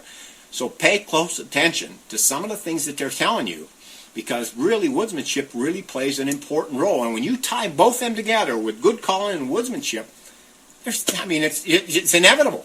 Inevitably, you're going to be the best turkey hunter for sure. So, I mean, that's a great question, Dave. David, I've been following what seems like you forever. Always learn something from your talks and videos. Thanks, Dave. I appreciate that. Best live feed. Thank you, Denny. So much knowledge. I don't know about knowledge. You know what's neat? Like I said, I've been working with these turkeys for 48 years. And it seems the more I work with them, the less I know. At least it seems like the less I know. They teach me something every single day. You know, just when you think you've got something down, you think, oh, wow, this is going to work. The next day, they're going to make a fool out of you. Absolutely. And I know every one of you know exactly what I'm talking about. You know, that's the unpredictable nature of the bird. That's what keeps us going. There's nothing like it. I mean, you know, what's so neat about turkey calling. That's why one of the reasons I'm so obsessed that there's just something unique, and there's just something unique about being able to speak to a wild animal. And to actually being accepted by that animal through a conversation. I mean, that's what makes it so unique. I mean, when you get a conversation going with a hen or a conversation going with a gobbler, and you know that you're actually talking to one another, and have that bird come in close to you, I mean, there's nothing. I can remember times in Potter County and some of the big mountainous areas I've been in, I could hear a gobbler where you could barely ever hear the gobbler. And I worked with different sounds, different calls to try to get the gobbler in, and maybe a half hour, 45 minutes later, I got the gobbler standing within 15 yards away. I mean, there's not a greater feeling at all to absolutely look at that gobbler and say, wow, I could barely hear him a half hour ago, and there he is standing right there gobbling in your face. That's hugely what makes this so interesting and so exciting. David, let's see, Scott. Denny, please discuss the rhythm of the hen-turkey yelp. Please discuss the rhythm of the hen-turkey yelp. Scott, that's a good question. There is no one rhythm of a hen-turkey yelp. You know, I've been studying these birds, like I said, every hen, it all depends on the situation. You know, you never know what you're going to run into. You got excited yelps, as I said before, you got some real light yelps. One of the things that I found out, and this is really, really hugely important, is that turkey has what I call a vocal reflex that is incredible. Now, we see that a lot in gobblers. Now, let me explain what that is. And this is kind of hard and difficult to understand, but it really is hugely important in dealing with and learning rhythm, turkey rhythm. You know, studying my recordings, going back daily, going back listening over and over again, a couple of years ago, something hit me that was really amazing to me, both in gobblers and the hens. Now, we all know, we see this vocal reflex in gobblers especially. Let me give you an example. Let's say we have 4 gobblers standing right in front of us. Maybe it could be 4 young gobblers, 4 older gobblers, whatever it is. And we got an alpha gobbler who's the boss pretty much of the group. And a crow goes over, and that alpha gobbler gobbles. In almost all cases, the other 3 gobblers are going to follow that first gobble. And each one of their gobblers are going to be so close together, it almost sounds at times like it's one gobble. And I'm sure you've all seen this before and heard this before. And it's always been incredibly amazing to me on how they can do that. Now, each one of us, if we set up 4 guys and I'd say, well, okay, I'm going to gobble and I want you to follow me, and I'm not going to tell you when I'm going to do it, it would be gobble, gobble, gobble, gobble. Our reflex is nowhere near like a vocal reflex of a wild turkey. So what's that got to do with hens? Well, listening to some of my recordings and my things, I found out something that was really, really amazing, is that a hen has a vocal reflex, too, that is incredibly unbelievable. Because here's what I'm trying to get across. if one hen starts calling in a group, let's say we got 3 or 4 different hens there, and if one hen starts calling and she's yelping or she's cutting, whatever it is, and another hen in that group starts to talk or starts to call, immediately that first hen instantly will stop calling right away. I've seen this, I've listened to it, and you can listen to it in a lot of recordings. Whenever there's a small group of turkeys and one hen's calling and another hen starts calling, that first hen's going to stop right away. Or if a gobbler gobbles, that hen is going to stop right away. It's unbelievable on how really characteristic that is. The only time you're going to see a variance of that is when we get into a big flock situation where we get a lot of social talk going on. Then you're going to hear hens calling over top of each other. But remember, it's important to be realistic, to never call over top of another hen. And what that tells me, when a hen's calling, that tells me that the hen is actually listening as she's calling. Now, we're always so accustomed to call and then listen for a response. But a real hen, and I've studied this, a real hen, in my opinion again, a real hen, when she's calling, she's listening within every single note. And as she listens, she's listening closely. That's where these single and double yelps that we hear a lot. A hen will walk through the woods and she'll yelp, then all of a sudden, yelp, yelp, whatever it is. They're listening as they're calling. When I did that key, I'm trying to listen. So if you can incorporate thinking about listening as you're calling, while you're calling like a real hen does, it's amazing on how that will help you with your rhythm. Because rhythm is really difficult to understand, and it's always going to be a little bit different. But remember to try to listen like a turkey does as you're calling. Now, I'll give you an example. I'm going to play about 2 or 3 minutes of a bird that was right above me one morning, and I want you to listen closely as it gets more and more excited. Listen to how that bird immediately stops calling as soon as a gobbler gobbles. There was 3 or 4 gobblers coming into this hen while she was calling in a tree also, and it's really nice. It's probably one of the best excited hen yelps I've ever got, if you heard the whole thing. I mean, segments, excited hen segments. And there was 3 old gobblers coming, and you'll hear her calling. Every time she calls, right in the middle of her yelps or whatever it is, or if she even had another hen would call, you'll immediately hear her stop. And it's amazing. This vocal reflex is absolutely amazing. So let's take a listen. It's about 3 minutes long here. It's really, really an educational segment.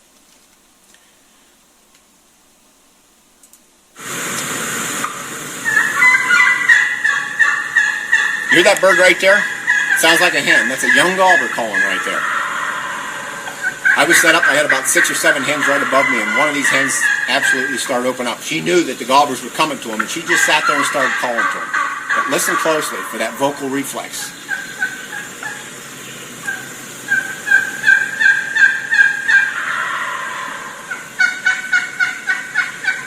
She's starting.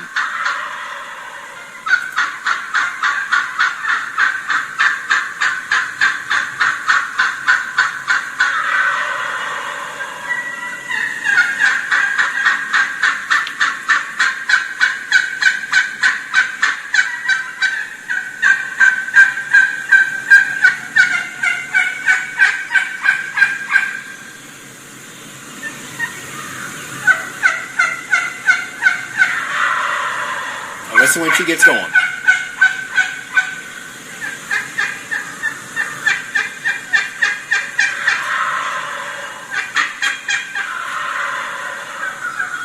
I mean, she could be right in some intense yelping, and as soon as that gobbler gobbles, she's off right away. She stops.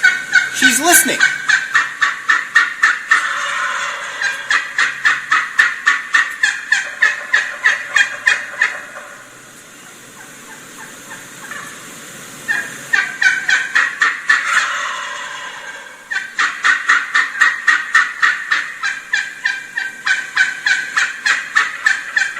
Notice her varied pitch changes. That's how hugely important that is. You hear that in every bird.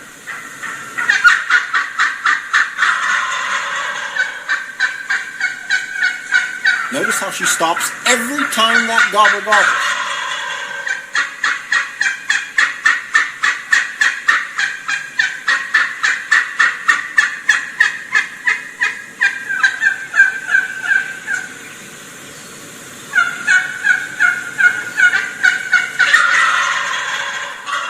You can hear the gobblers getting closer and closer.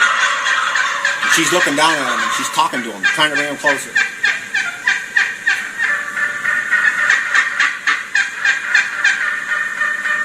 another hen join.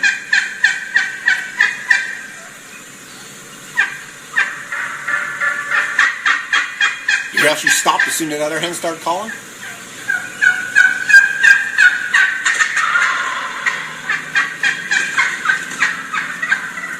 I mean, that vocal reflex is incredible. Absolutely incredible. I mean, I see it over and over again. So you want to remember that. To listen while you're calling, because that's what a hen does. Brandon Tater Rich, carrying on the theme of rhythms and cadence. Oh, shoot, I missed that. Can you give me that again? Darren Dye, it's like she's anticipating the gobbles. Somewhat she is, but a lot, really what she's listening within every single sound. And I'm telling you, that's a hugely important tool when we're trying to actually learn rhythms that will actually play into a real conversation. Listen while you're calling. It's hard. I practice it all. I preach it all the time, and it's hard for me to do that, to think of that all the time in the woods. But that's hugely important. Most incredible question and answer ever. How could that be, Howard? I never even answer hardly any questions. I've been carried away just like a seminar. But I hope you. I hope you. Are patient with me on that aspect. As I said, I get kind of carried away, and hopefully I'm answering things that maybe somebody didn't answer, or you were going to answer or ask me, and I answered anyhow. Another thing I found really, really important. This, and I've just been working this. Clay's got another question here first. What are your thoughts about calling turkey before the seasons? Will it hurt the hunting in regular season? That's a good question, Clay, and I'm sure you know what's going on.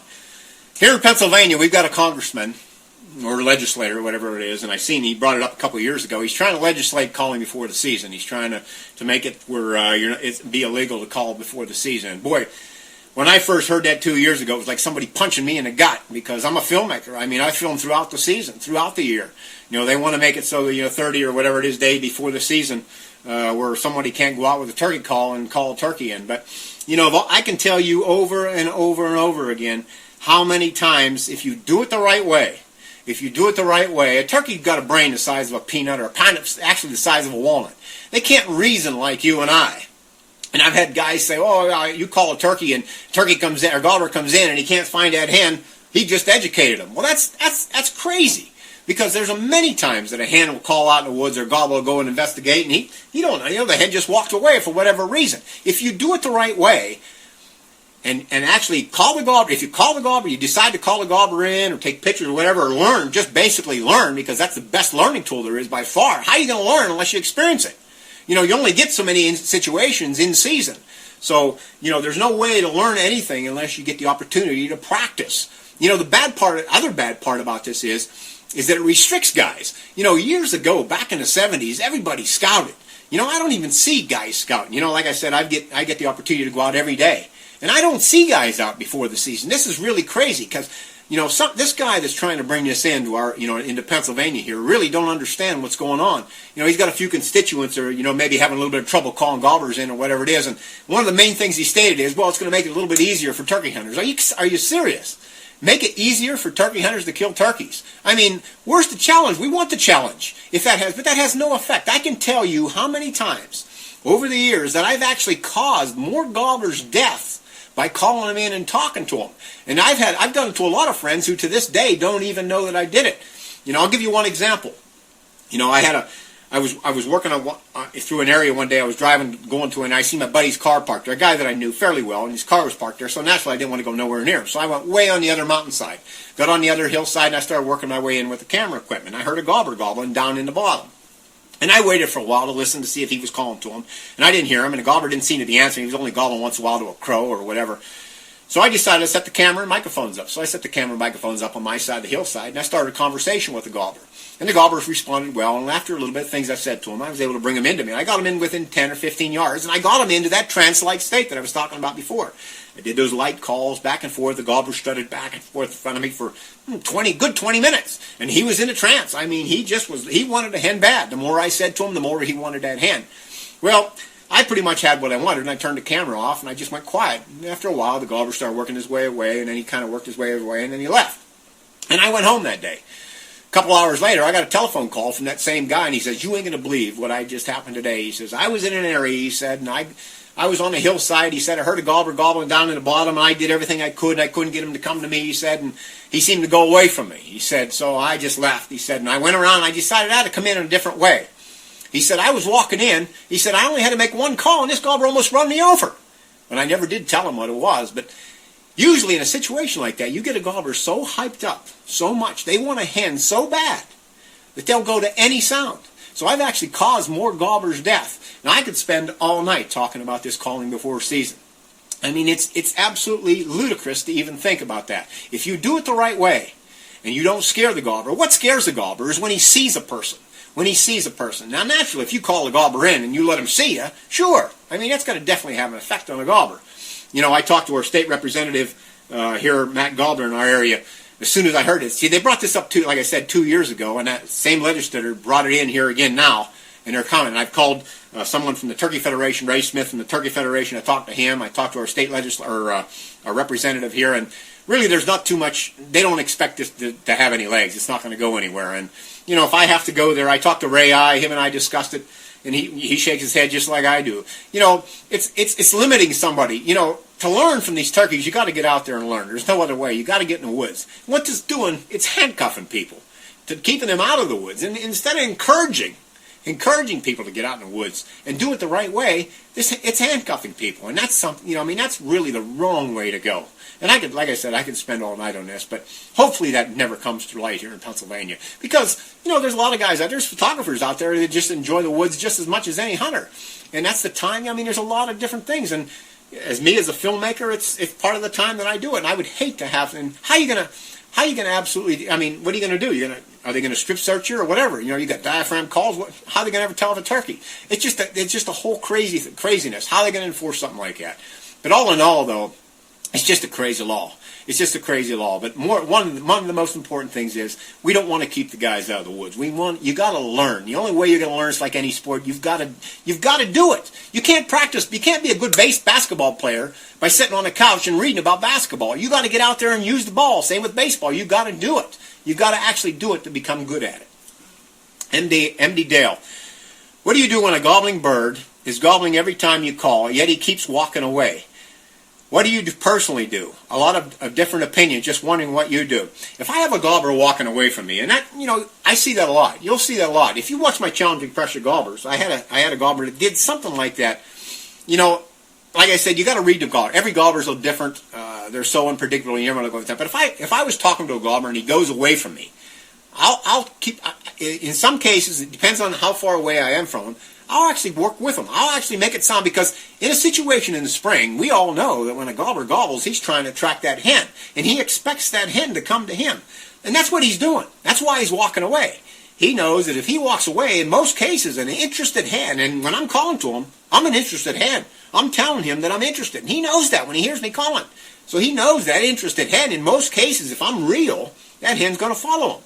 So a lot of times I'll just follow the gobbler as long as I can keep a safe distance and follow him away, follow with him, and I'll talk to him. Some of the light calls, light yelps, maybe a few cuts, clucks, whatever, just to kind of keep his interest. Let him talk to me back and forth. Now, one technique, and you've seen it in Challenging Pressure Gobblers, and it's only one technique over the years. What I'll do is I'll follow him for a little while, let him go, and I'll try to keep up with him, and then I'll just turn right around and walk away from him. It's like, okay, I'm tired of that. I don't want to play that game anymore, and I'll walk away from him. And I'll walk maybe 100 yards away from him talking. And now he stops and he hears, whoa, wait a minute, she's going away from me. Now, that's not what I expected. I didn't expect that. And sometimes that'll drive a gobbler crazy. What I'll do is I'll get 50 to 80 yards or whatever it is. Maybe I'll come up another 50 yards, get set up position, and then I'll go completely quiet, give him the silent treatment, and then let him play the game. See what happens. That silent treatment is really, really an absolutely excellent technique to use under difficult situations. You know, there's a lot of different ways to bring in the silent treatment. Usually in a case, what I like to do, I like to get a conversation going with the bird and kind of feel him out, see how he's responding to it. And if he's a little bit leery, whatever, I'll give him what I have to say. I'll say what I have to say to him in the right way to keep him a little bit excited, let him know that I'm a little bit interested, and then I go completely quiet. And once you do that, once you start the silent treatment and hold on to the silent treatment, there's an important rule. Don't break it. Just sit tight, and that's where the patience comes in. You might have to sit there an hour. You might have to sit there an hour and a half. But there's a good chance, if that gobbler isn't with other hens or whatever it is, or the hens might leave him, he remembers you. It might be 2 hours later. He's going to come back and find her or look for her. So that silent treatment is an excellent, excellent technique. Ben Chamberlain. Denny, can you do a fly-down cackle? Talk a little bit on the cackle. Turkeys have break up in their cackle. Good question. Absolutely. I'm glad you asked that, Ben. You know, I talked about this last time I was down in, when I was down in Tennessee, or last time I was Nashville, about the fly-down cackle. You know, turkeys, they all cackle. Now, fly-down cackle, for those of you who might not be familiar with it, it's kind of like an excited bird, a sound. Not every turkey does it. When they come out of the roost, when they fly from the roost down to the ground. You know, there's a lot of anxiousness, a lot of anticipation when a bird comes out of the roost. And, you know, I always kind of liken it to, let's say that we were on a bridge and we had a bungee cord. And if you jumped off a bridge on a bungee cord, what would you probably do? You'd be like, oh. Well, you got to remember, a turkey is sitting 40 feet up in the tree. Turkeys are good flyers, but they're not known for flying. They only fly basically maybe 2 or 3 times a day. Early in the morning when they fly out of the roost, when they fly up in the evening, and sometimes maybe across a creek. So they don't fly throughout the day. So when a turkey is going to fly and jump down off that roost, there's a little bit of anxiousness in their, in using their wings. And sometimes that's reflected through their voices in a fly-down cackle. And all the fly-down cackles I've heard, if you listen really closely, you'll hear a lot of little pitch changes as the bird cackles when she comes out of the roost. It's almost like that when I said jumping off the bridge with a bungee cord. It's like when she jumps down out of the roost. Gobblers will do the same type things. Occasionally you'll hear the same type pitch, but most of the time, and a lot of hens, when I heard flying out of the roost, they have kind of like a break or a variance in their fly-down cackle. And I'll try to demonstrate kind of like what it might sound. Again, I'm going to try to get in, do that mental imagery, try to pretend that I'm in a tree, and do what I think maybe a hen would do as she comes out.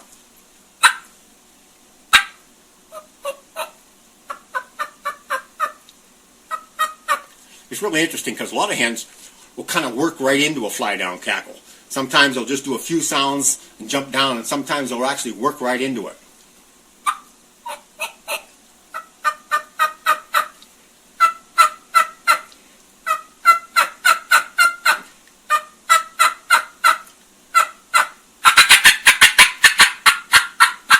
You hear those little pitch changes, up and down, up and down.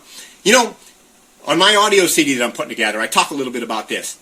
A lot of those pitch changes and those breaks in the fly-down cackle, and the notes of that fly-down cackle, a lot of it is as the bird's coming down through the branches and the trees, he or she or whatever it is dodging the branches and the trees, and that has an effect on a bird's voice as it's jumping down through the trees. And that plays a lot into a fly-down cackle. And they all do a little bit differently. Sometimes I've been under roosts of 20, 25 birds, not one of them do a fly-down cackle. On my audio CD that I'm working on, I have one instance where I had 18 different birds, and every single one of them, 18 of those old hens, did some type of a fly-down cackle. It was an amazing morning. But that fly-down cackle, you've got long fly-down cackles, you've got short fly-down cackles, you've got fly-up cackles in the evening.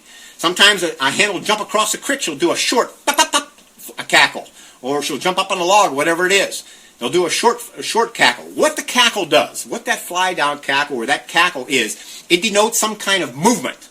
So if you're trying to create a scenario that you're calling, and you're talking to a gobbler, and you might sound, you're walking, maybe you're doing a walking job, going to the gobbler, and I come to a little creek or a log, and I'll do a short fly up, or just like a short cackle, to make it sound like I jumped across the creek. Those little bit of addings like that in your calling are hugely important. You hear me talk about walking yelps. Walking yelps are incredibly important. You know, a hen, when she's going to a gobbler, or if she's going to another hen, whatever it is, has a characteristic call that I call a walking yelp. And this is really, really a hugely important sound. Now, let's take a listen to a real hen in the woods doing a walking yelp. It's a hard sound to record because basically, you know, I've only got it a couple of times because the turkey's moving. But let's listen closely to a walking yelp of a hen. Usually what it is, it's kind of a rolling that they do kind of like under their breath when they're going from one place to another. But they do that a lot. This walking yelp is a hugely important call. Let's take a listen to a walking yelp.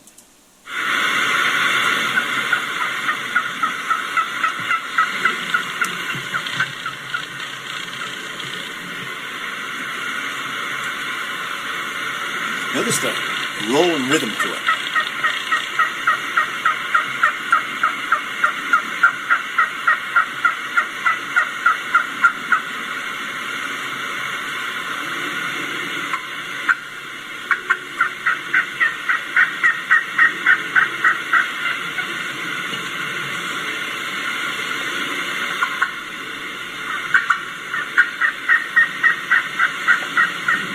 hear a few cuts, a few puts and clucks, sharp pitched clucks. That's usually important to a walking yelp. What that walking yelp does, if you're in a situation, if I'm in a situation, I've got a gobbler across a hillside, and I want to cut the distance between me and that gobbler. Now, I can sit down right here and try to call him across to me, or I can make it even more realistic and make it sound like a hen who's excited and just wants to go see him, and that's where I'm going to do that walking yelp. Now, that walking yelp is an excellent call. I mean, I hear it, and it's something. It just creates and paints. You paint a picture with this walking yelp. And it's hugely important. What I'll usually do is I'll kind of like when I get to a certain distance, and usually when I'm doing this walking yelp, a lot of times those gobblers will gobble to it because he recognizes, he can tell. His hearing is telling him that she's getting closer and closer through this natural walking yelp that he heard hens do before. She's getting closer and closer, and naturally he's getting more excited. Oh, good, she's coming. When I get within about halfway, then I'll pick up my setup spot, and then I'll let it go from there. I'll usually go maybe a little bit quieter or so and let it go. And most of the time, that gobbler is going to already starting to work his way in. But this is kind of like a little demonstration of what a walking yelp sounds like of a hen who's walking from one place to another.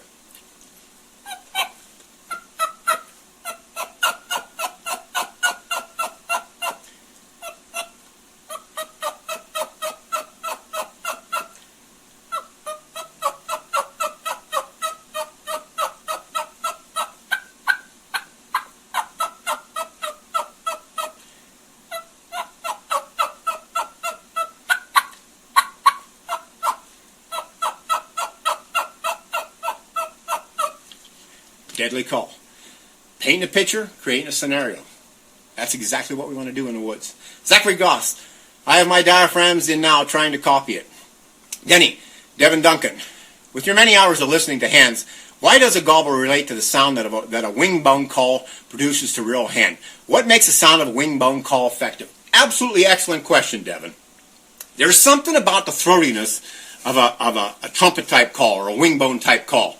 You know, I've heard many guys do wing bones, and I have some friends that really do it good. But when you're standing next to someone doing a wing bone call, it's almost like, I'm not so sure about that. But you get a little bit of distance away, and there's a throatiness in a wing bone call that's very similar to a hen and especially a young gobbler. I've heard young gobblers in the woods, and on some of my recordings that I've heard from young gobblers, that there is no other call that could duplicate the sound of some young gobblers yelping than what I would expect, what I call like a wingbone sound. It's that yonky, that bugle type sound. And you know, the big thing about a wingbone call, if you think about it, is when we're using a wingbone call, it's almost like the throat of a turkey.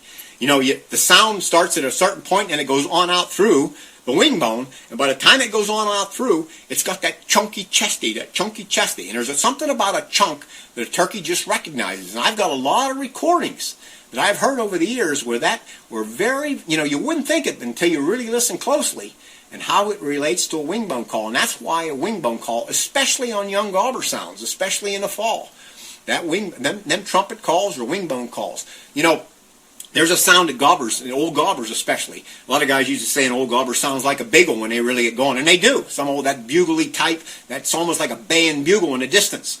My buddy Bob Podash and them, we used to have this years ago, and I'm sure many of you probably seen it before. What we called a cow horn call. It was made out of a short wing bone, and then it had a long tube, and then had a cow horn on the end. And if you learned to use that call, it had a unique chunk sound into it that was so unlike any other call, but a lot of gobblers, especially in the fall season, really responded to that. And that's one thing about a wingbone call. When a wingbone call is close to you, it doesn't sound, it's not, maybe, you have maybe reservations, but when you get out in the woods and get a little bit of distance, I'm telling you what, it's a realistic sounding call. Scotland Jenny Manning, gonna have to watch this over and over now. Yeah, I know I talk too much, I know. Jim Martin, great walking yelp, Denny, love the video, thanks. Ben, do you consider walking yelps same as a plain yelp? Nope. I don't. No, it's not. I really don't. A plain yelp is basically, there's something different about a walking yelp. Remember I talked about the walking yelp? It has kind of like an up and down effect. It's like a yelp, yelp, yelp, yelp, yelp, yelp, yelp, yelp, yelp. If you could watch in a field. You have a flock of turkeys in a field. If you see a hen kind of walking off and then all of a sudden she walks back, when she comes back, listen closely to her. She's going to be doing some of them walking yelps. Like, yelp, yelp, yelp, yelp, yelp, yelp, yelp, yelp, yelp, yelp. there's kind of a roll to it, where a plain yelp is kind of like it's different. There's a lot of different plain yelps out there.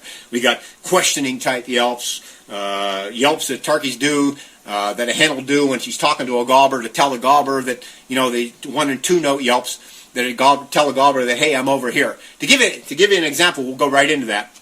Let's play now what I consider it's kind of a talk from a hen. Let's see here. It's an overhear, what I call an overhear short yelps. And what it is, it's a sound that a hen does to tell a gobbler that, hey, I'm over here. It's only usually maybe 1 or 2 note yelps. And we hear this a lot in the woods, especially in the predators now, and that's all some hens have to do. A gobbler, I've had many situations where I've called a hen away from a gobbler, and they'll come in looking for me, the other hen, and that gobbler actually will start gobbling back and forth, wondering where the hen is.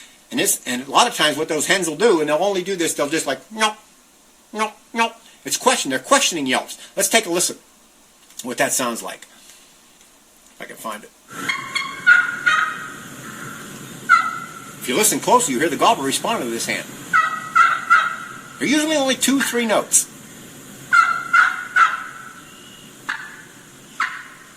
These are important calls.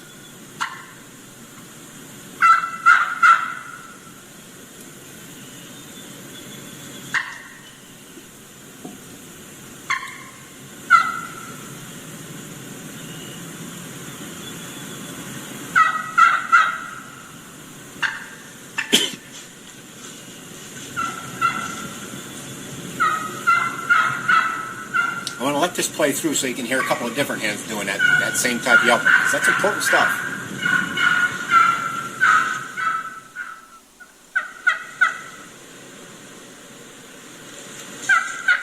Now here's another hen who just left the gobbler not long ago, and she's just telling the gobbler that I'm here, I'm just over here.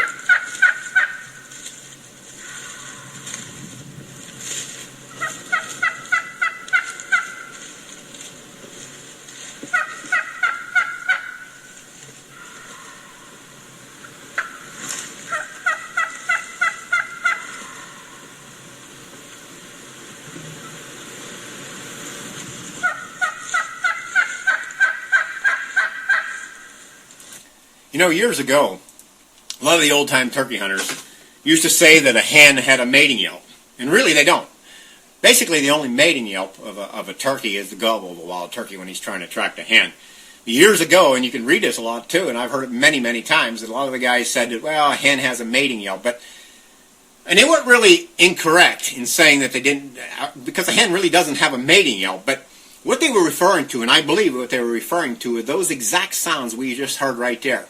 A lot of guys will say, well, that's all you got to do, maybe 1 or 2 or 3 yelps, and that is a deadly call, because if you do that correctly, a gobbler knows that hens do that all the time.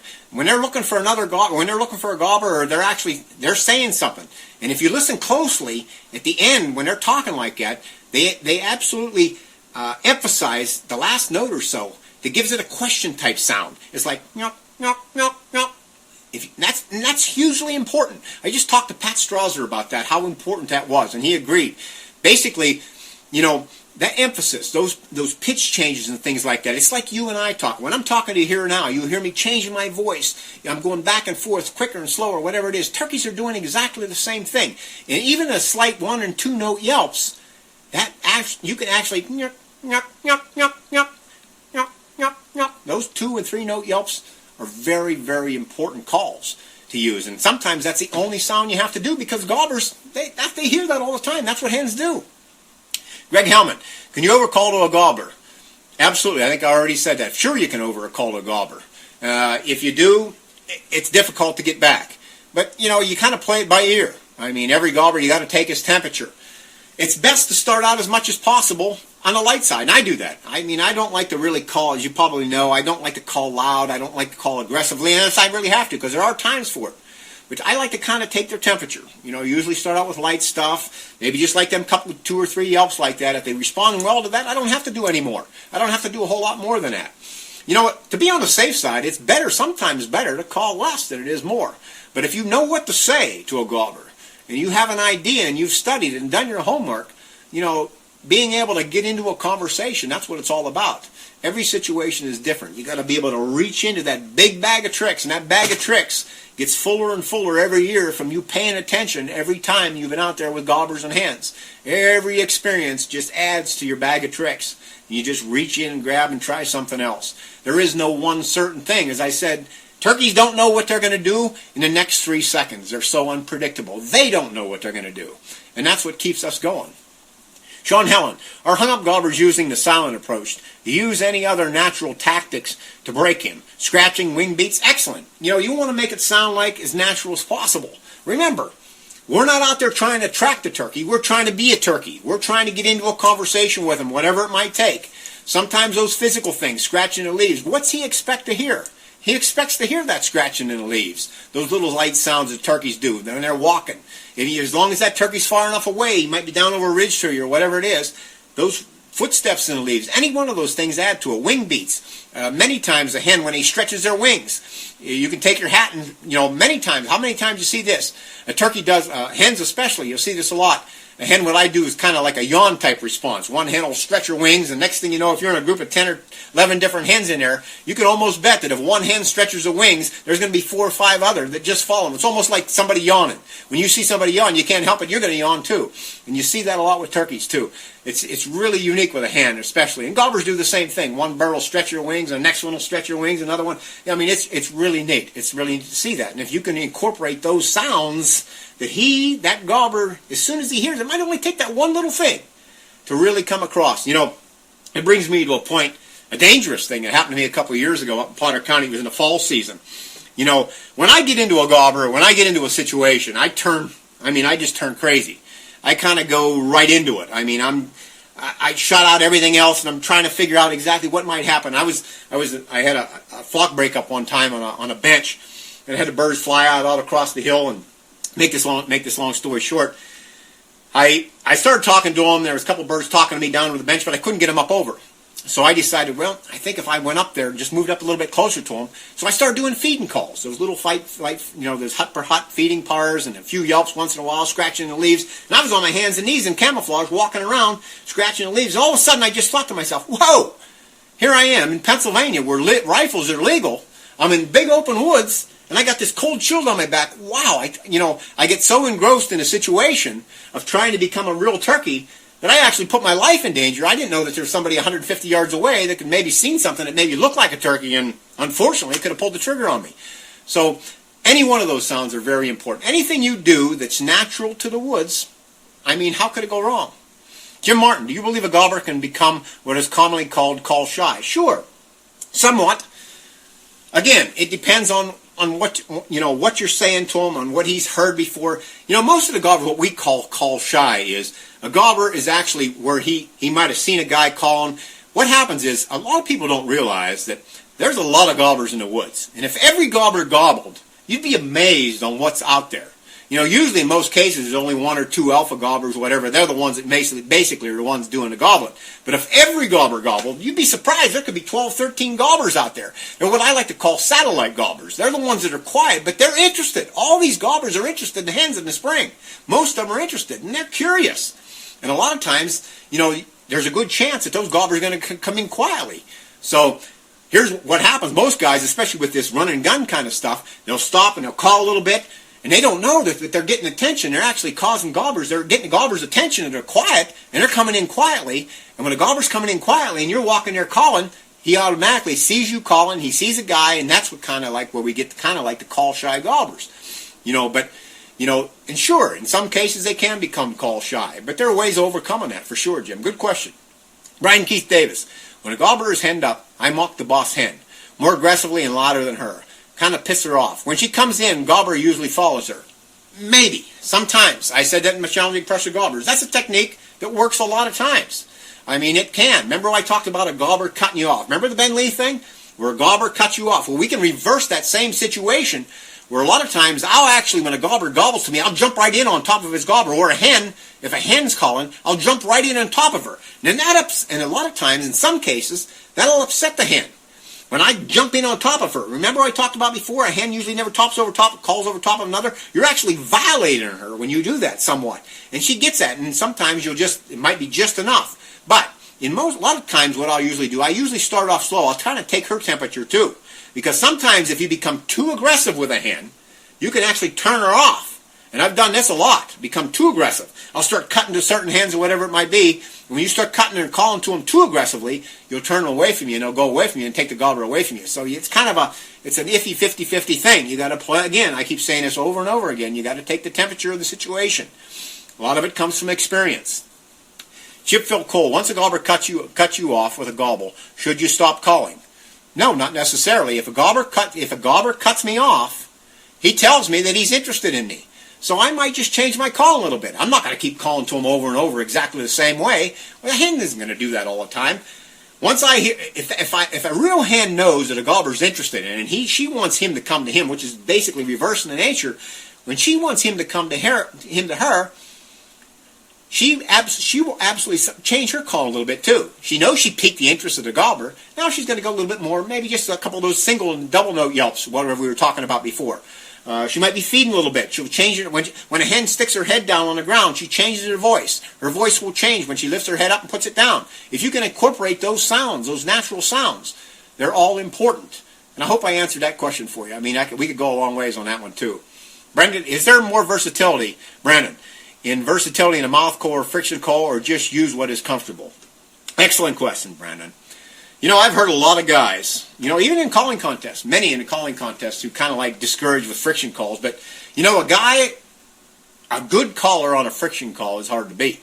I mean, friction calls are difficult to do. They are difficult. One of the main things, especially for me, a friction call, what makes it so difficult is that when I'm calling a mouth call, I can feel this. I can actually express my feeling through my body, through myself. But when you're using a friction call, you've got the call out on the end of your hands. And it's so difficult to display or incorporate that feeling through your hands into the call. And that's what's really difficult about a friction call. But a good friction caller, if he does it the right way, I'll tell you what, like a box call, for example. A box call has killed many, many turkeys for centuries. I mean, they are some of the most realistic sounds in the right hands. And I've heard some guys, when they use a box call, they sound like a guy doing a box call. But you get a good man with a box call, and a talented man with a box call, and you separate him at 40 or 50 yards over a bank. I get that little bit of separation, and I'll tell you what, that's about as close as you're ever going to fool me to a real hen. I mean, there's something about a friction call. My wife hates friction calls. When I was in the Masters years ago, we used to have use friction calls. And I used to practice a lot with friction calls. I don't use friction as much anymore because I'm a cameraman now. But when I did friction calls, my wife used to go crazy because it hurt her ears when you're in an enclosed area. That's what's tough about a friction call in a calling contest. When I used to use a friction call, I used to use a D.D. Adams slate when I yelped on a friction call. And I used to, I tried a lot of different techniques to try to get it to that harshness in a friction call. Sometimes a friction call is loud and harsh and it just hits you. Well, especially when you're in an enclosed area, like on a stage type situation. What I used to do was put a cloth, different type of cloth, could be felt or rag, whatever. I used to lay the D.D. Adams slate right on that cloth. And that's how I used to yelp with it. And it kind of like softened it. It gave it a little bit of a natural throatiness to it. And it took that kind of like harshness out of the friction call. But a good guy with a friction call is hard to beat. I just talked to a guy earlier this morning about a slate call. You get a guy with a slate call sitting by a tree at 25, 30 yards, doing some real light under the breath type yelp on a slate call. I'm telling you what, that is so exact turkey. I mean, there is nothing like that. I mean, it's really, really good. So those friction calls they're hard to use. It takes a lot of practice, but if you're good with them, I'll tell you what, they are some of the most absolutely realistic calls. Zachary Gross, if you don't have much property to hunt and a turkey stays on another person's property, what is the best call for that situation? You got to read that. I mean, like I said, my buddy years ago used to tell me, he said, Gulvas, remember, turkey has two legs. Let them walk. Let them come. And what he usually referred in that situation is try not to get too close. As a cameraman, I usually don't get too close when I'm filming turkeys. I like to be able to see them as a distance. And if you learn to say some of the right things to them or kind of catch their attention, you can, they've got two legs. I like to let them come to me. So if I can, I'll get maybe in a situation like that where the gobbler's in another property, and you might hate to say you're going to call them out of someone else's property, but it can be done if you say the right thing to them. And every situation is different. Lay of the land has a role there. Is he in a pasture? Is he in a woodside or whatever? Does he hang out with hens in the bottoms? Whatever. But yeah, you can call a turkey anywhere. I've called turkeys for many times, many years. I've called them across highways, railroad tracks, creeks, anything. I've called a couple gobblers, 3/4 of a mile away. We had to cross a railroad track, a big river, and a super highway that come 3/4 of a mile away. Sure, I might have been able to, once I got his temperature and I worked with some different calls and actually piqued his ear and piqued his interest, I was able to cock those birds in. But I don't know if there is an uncallable gobbler out there. Patience comes into play. It might take you a few days or whatever it is, but I can't stress enough. As I said, as I got older, and I'm a cameraman now, and I can't stress how important patience is. Patience is everything to turkey hunting to me. I mean, years ago, I had a good friend. He's long gone now, passed away. And one of the best turkey hunters I've known. He wasn't a very good caller. He wasn't a very good caller at all, but he was the most patient person I ever met. And what he would do, he would go to an area where he located a gobbler, and he would only make 1 or 2 calls. He'd make up a little spot. He'd get into a good setup spot. He'd make 1 or 2 calls to let the gobbler know that he was there, and he never made another sound. And he'd sit there for 3 or 4 hours, maybe 5 hours until the end of the day. But you cannot believe the spurs that guy's got over the years. Patience kills turkeys. But patience, it's a hard thing. But as you get older, you learn patience. You learn how important it is, because I can tell you so many situations where I've seen, by just not being able to jump up with all my camera equipment, how many times these satellite gobblers I was talking about before, these gobblers that are out there that don't gobble, that are coming in to investigate. And if you sit tight long enough and keep an open eye without any movement, because remember, a gobbler is looking all the time. He might just stick his head up 50 yards away up over the ridge, and he's looking for that hen that he heard calling. And a turkey's head is unique, an eyeball is unique, and their eyeball is basically only about a ½ inch from the top of their head, and that's all they have to lift up over the top of that hill, and there's a good chance you're never even going to see it. And once he sees you moving, looking around, he just drops it down. You didn't even know he was there. But if you were sitting tight and just moving your eyeballs, patience, you can really do a good job with. Well, I mean, really kills a lot of gobblers, but it's a learned thing. It's something that you have to acquire. Doug Brandenburg, the latex in your mouth calls seem much thinner than any others. Have you always preferred the thinner latex? Yes. I do, because for me, I can do the lighter sounds. I don't have to really lean on a call. As I said, I don't like to lean on a call loud, hardly. I can really change pitches and tones with the lighter latex, the thinner latex in my calls, and that's kind of like why I stick with them. Remember, as I said before, the secret, especially for me anyhow, and I'm not that I'm doing it right, but when I recorded some of my stuff, and when I'm getting it right, it's coming from down in, and that's really a hard thing to do. You got to practice that. You got to really practice that, to start the sounds from down in and let them work on up through. Greg Hellman, I shot late season gobblers. What would you tell turkey hunters on hunting late season? It's an excellent time, especially for the big spurred gobblers. Those big spurred gobblers are usually the alpha males. They're the ones that have the hens early in the season. They're the ones that don't call. They're the ones that don't even gobble a lot of times. I've seen a lot of old gobblers that hardly ever make a sound. And one of the reasons they don't make a sound, these older gobblers who have a harem, is that they know it's like elk. The more they talk, the more they gobble, they actually attract young gobblers or groups of young gobblers who can become a pain for them. I've seen a lot of young gobblers who actually run old gobblers off. So why would an old gobbler out there who has 4, 5, 6, 8, 10 hens around him, why would he be gobbling anything? He knows that he don't have to gobble. And when he gobbles, that voice, that gobble gets him into trouble. It's attracting other gobblers in an area. And then when he gets 4 or 5 gobblers, then he's got to deal with them. So that's really something to consider there too. So, okay, favorite call brand? My own. I don't know how else to answer that. I use a slate call, one of the only friction calls I use, because as I said, as I'm a cameraman, one of the friction calls I use is a simple call. It's made by Primos. It's called the Old Betsy.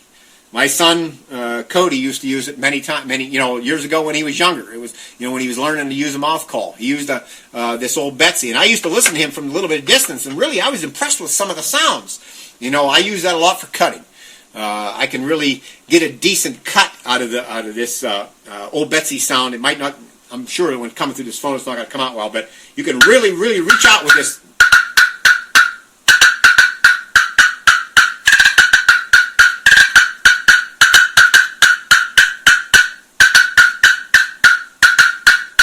Primos makes that old Betsy right now, and I actually think that Mike Batty, and we all know Mike Batty, I think he's the actual originator of that call.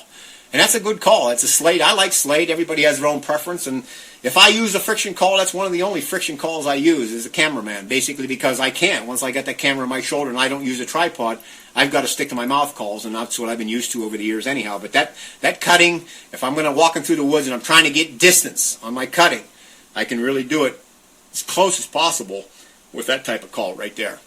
Derek Clark. What's your favorite county in hunting Pennsylvania? Railroaders Paradise is watching. Total respect to you. These guys have they're probably some of the best best hunters up in Potter County. I mean, they really, really are successful every year. And they post their pictures in a little store up there. And I kind of like stop in every year just to see how them guys do. Great bunch of guys. Potter County is an excellent county. I mean, it's changed a little bit over the years. The turkey's a little bit quiet, and one of the reasons is we got so many predators up there. You know, years ago I used to go up there and hear 20, 25 different gobblers from some of the ridge tops, but the turkeys aren't out talking as much as they did. And one of the reasons is, I mean, you can't believe how we've got fishers to deal with. We've got bobcats, coyotes. Doing these roost scenes now, you can't believe how many times, you know, whenever turkeys are talking back and forth in the roost, and how many times I've seen fishers come in, I've seen coyotes coming in, bobcats sneaking in. Just last year I was underneath 12 old gobblers, and they were talking. There was a couple of young gobblers in that group too, and they were talking pretty good. They were yelping and gobbling back and forth, and they were really carrying on good. And I was getting some very nice audio out of it and some good video too. And all of a sudden, off to my right, I heard a red squirrel chattering, and I knew that something was going on over there. And I really should have paid more attention, but I didn't. All of a sudden I looked up and I seen one of those old gobblers. He had his head up stretched and he was looking down. I knew something was up. So I kind of turned my head a little bit, and sure enough, here comes one of the biggest fishers I've ever seen before. And he comes within 15 yards of me coming through the woods, and he was coming in to those gobblers. He was actually coming in, and he was looking up at those gobblers in the tree when he was coming by. I was able to get the camera on him real quick as he went on by me. But this fisher problem, we've got a lot of them now in Pennsylvania, and they are an absolute unbelievable. I mean, I kind of like them to Wolverines. They're not scared of anything. The first one I ever seen when I was at a bow hunt, I was 30 feet up in the tree, 25 feet up in the tree. I was deer hunting, bow hunt. I seen one going across the ground. I didn't know what it was. It was in a pine bottom. I was watching it going. I figured that must be a fisher. So I squeaked at him like you do to a fox. And as soon as I squeaked at him, it wasn't 7 seconds, and that fisher was right at my feet, right below my feet. There was no fear at all. And I've seen this over the years now, in calling the hens and calling the gobblers. I've had many times I've had these fishers coming in. So if it's happening to me and you once in a while, just think how much is happening to real turkeys. So up in Potter County now, it's a little difficult now. We're not seeing, but that's a beautiful, beautiful area, as you know. I'm sure you know.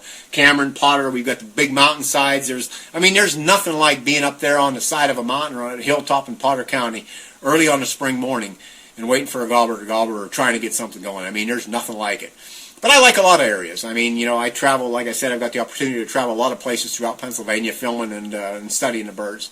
I mean, I don't have any, I guess if I had one place to choose, for sure, that's the best place. And even though the turkeys might not talk as much, and the hens up in that area don't talk. Like I said, I'm really interested in the hens now, recording hens. The hens up there don't talk as much because they know that when they open their voice, when they open their mouth, they're attracting predators. Jordan Salone, yeah, fishers are a big problem here in New York. I filmed a fisher come with a turkey egg in its mouth in a spring hunt here in New York. One time I was talking to a guy up in the Erie area. This is really a neat story. We got talking about fishers. And I told him about the fisher experiences I had. And he said, let me tell you about what happened to my buddy. He said it was early one morning, and I told this to a few guys. It was early one morning. He said, I was sitting by a tree. He said, and I looked up and I seen a hen up in a tree about 40 feet up. She was roosted off about 15 yards away from the base of the tree, 40 feet up in the tree. He said, and it was just getting light, and the hen was kind of hunched over, sleeping. He said he seen his fisher coming across the ground, and didn't that fisher go right up the side of that base of that tree, got all the way up 40 feet, jumped out on the edge of that, climbed out on the edge of that limb, and actually jumped on that hen and rode her to the ground. 40 feet, he rode her to the ground and killed her. You know, I told that to a guy out in Nebraska or some western state, and he says, heck, that's happening out here all the time. So the predator population is really growing. It's having a definite effect. When a turkey, there's always something after them from the time, even before they're actually hatched out of the egg. From the time that egg first appears until the time they die, every second of their life, there's something after them. So you wonder why some of them are difficult. Brett Bowers, as a friction caller, the cluck and purr of a hen, should the cluck be a bit more aggressive than the purr, or should be the same tone as the purr? Depends on what call you're doing. You know, when a hen's coming into you, we probably all heard this before. They have a unique sound, what I like to call, we heard a cluck and purr. You know, it's a unique thing. When a hen gets to a certain area where he knows or she knows that should be able to see that other hen that's talking to her, she'll go into this. It's kind of an aggressive thing. It's almost like where are you type thing. You know, you can lean on it a little bit, but you got to be careful. You got to play the situation. What I like to do, I try to be careful when I got a hen coming into me. I try to keep her talking as much as possible because sometimes I can over-talk her. Now, if I get too aggressive with her, or if I get a little bit too strong with her, I've actually closed mouth a lot of hens. I found out over the last couple of years especially, when I'm talking to hens, and that's what I'm really after, when I'm talking to hens, if I go more quiet or whatever it is, what happens is it just kind of piques the curiosity to the hen. It's like, where's she at? And sometimes they'll start to call a little bit more. So every situation is a little bit different, but a hen who's responding or coming into a gobbler or another hen has a unique cluck and purr that they do. There's a lot of YouTube videos out there that have it if you pay attention to it. That's a unique call, and it's really a really good call. It's one of the sounds that the birds expect to hear in that situation. Jay Lindemuth, can you just do a series of yelping on one of your calls? Thanks, awesome stuff. I think I already did, but I'll just do another one, I guess. As you can see, everyone probably does this. My calls especially, they've got to work properly. The latexes can't be stuck. I mean, you got to be able to work with each one. I rely on each one of those latexes working with each other. But here's kind of like a couple of just plain yelps of a hen. First one's kind of be like an under the breath type yelp.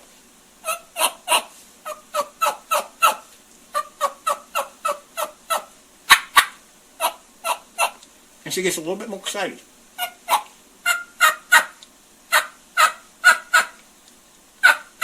I'm pitching that hen. Pitching her looking, I'm pitching her listening.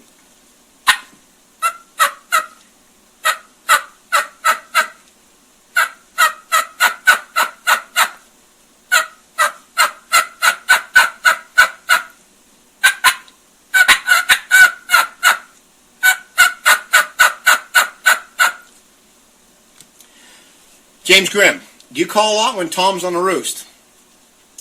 You got to take their temperature, Jim. Usually I don't. Remember the tree call I talked about before? If it's early in the morning, sometimes that tree call is all you got to do. See what happens when you call a lot to a gobbler on a roost. In a lot of cases, you got to remember now, when that gobbler's up there 30, 40 feet on a roost, and they usually pick those roosts for certain reasons. One of the reasons and you'll see this especially in our areas of mountains of Pennsylvania, or what I'm sure throughout the country, a gobbler roosts in specific areas for a reason. You know, a lot of times you can almost tell. I can pick a topographical map up and almost tell where a gobbler might be roosted. A gobbler will usually roost where he's best heard, where his voice carries out for the most distance, where most hens can hear him. I mean, that's just common sense. So, you get a gobbler and he's up on a roost 20, 30, 40 feet. He's got the advantage up there. He can see all over. And he knows that when a hen's calling to him, I talked about this earlier, when a gobbler responds to his call and he knows that that hen's answering her, and the reason she's answering him is she's telling him she's excited. So what's he going to do? Why is he going to fly out of the roost? Why is he going to go after her? Why is he going to risk? I'm just going to stay up here where I've got the advantage, where I can see the best. And as long as you keep calling to him, the more aggressive you get, the more he thinks, wow, you're really excited. Sooner or later you're going to come over here. I've seen gobblers stay in a tree for 2 hours and never come out of that tree, wanting that hen to come to them. So what I usually do in a case like that is I'll just let him know that I'm there, and I'll let him usually make the next move. In most cases, it's not every case. Depends on the gobbler. But, that's your safest bet. Patience it kills gobblers. Patience kills gobblers. A lot of guys become impatient. It's that thing like, I know there's other gobblers over here, or maybe, and really that really works against you sometimes. But I can't stress patience, how important that is to a good turkey hunter. Derek Stallman, holy smokes, that's turkey. I don't know what that means. Maybe the call. Okay, thanks, Derek. How important is the key? It is. In the fall, it's the lost call. But I've heard many hens, and I'm sure many of you have. We're seeing a lot now. A lot of hens in the springs will key too, under many different circumstances. I've heard hens. Me and Scott talked about this. Scott Ellis talked about this a couple of weeks ago. In a fighting group, I've heard many hens were fighting in an agitated group, fighting back and forth. You'll hear a hen key, and you think, well, what's she keying for? She's not lost. She's got 20 other birds around here, or whatever it is. Sometimes it's just kind of like birds kind of get overwhelmed, especially in a fight situation. They'll just start keying or whatever it is, and they'll just keep keying. A hen walking through the woods in the spring sometimes. She may not be lost. She may be with another bird, and she'll be keying. Or a single bird keying in the spring. A key run is a good call to use in the spring. Matter of fact, let's listen to Let's listen just a couple of them that were recorded in the springtime to get an idea. You don't necessarily hear that urgency that we heard in the fall season when the birds are lost in some cases. And all hens do it. If they're going to key in the spring, there's a lot of variations in there. But let's listen to a couple of them.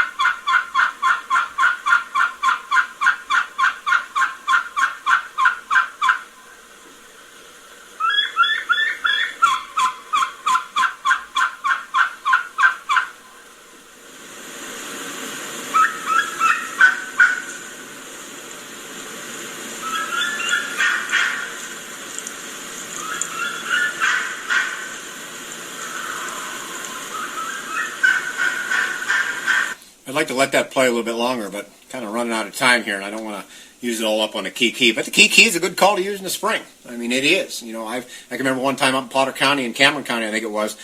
I mean, I couldn't get gobblers to gobble. I couldn't do anything. And as soon as I started doing key, I had a gobbler gobble within 150 yards away, and within 10 minutes or so, I had him right on top of me. And he just kind of piqued his interest. You know, gobblers, and I'm convinced of this, and I'd like to spend a whole lot of time talking about this, especially about the language of turkeys, but I am totally convinced in all the years of studying turkeys, and again, this is just my opinion, but I do believe that every turkey in the woods knows each other just like you and I know each other's buddies and friends. We know their voices. They know their voices. Every gobbler knows each other. Every hen knows each other in a specific area. And I mean, there's a lot to that.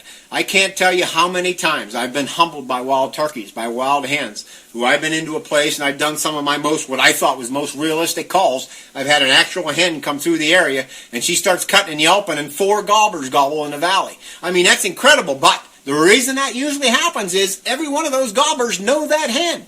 They recognize her, and you get a gobbler who's been around a hen for a while, he knows her voice. I mean, he knows what she sounds like.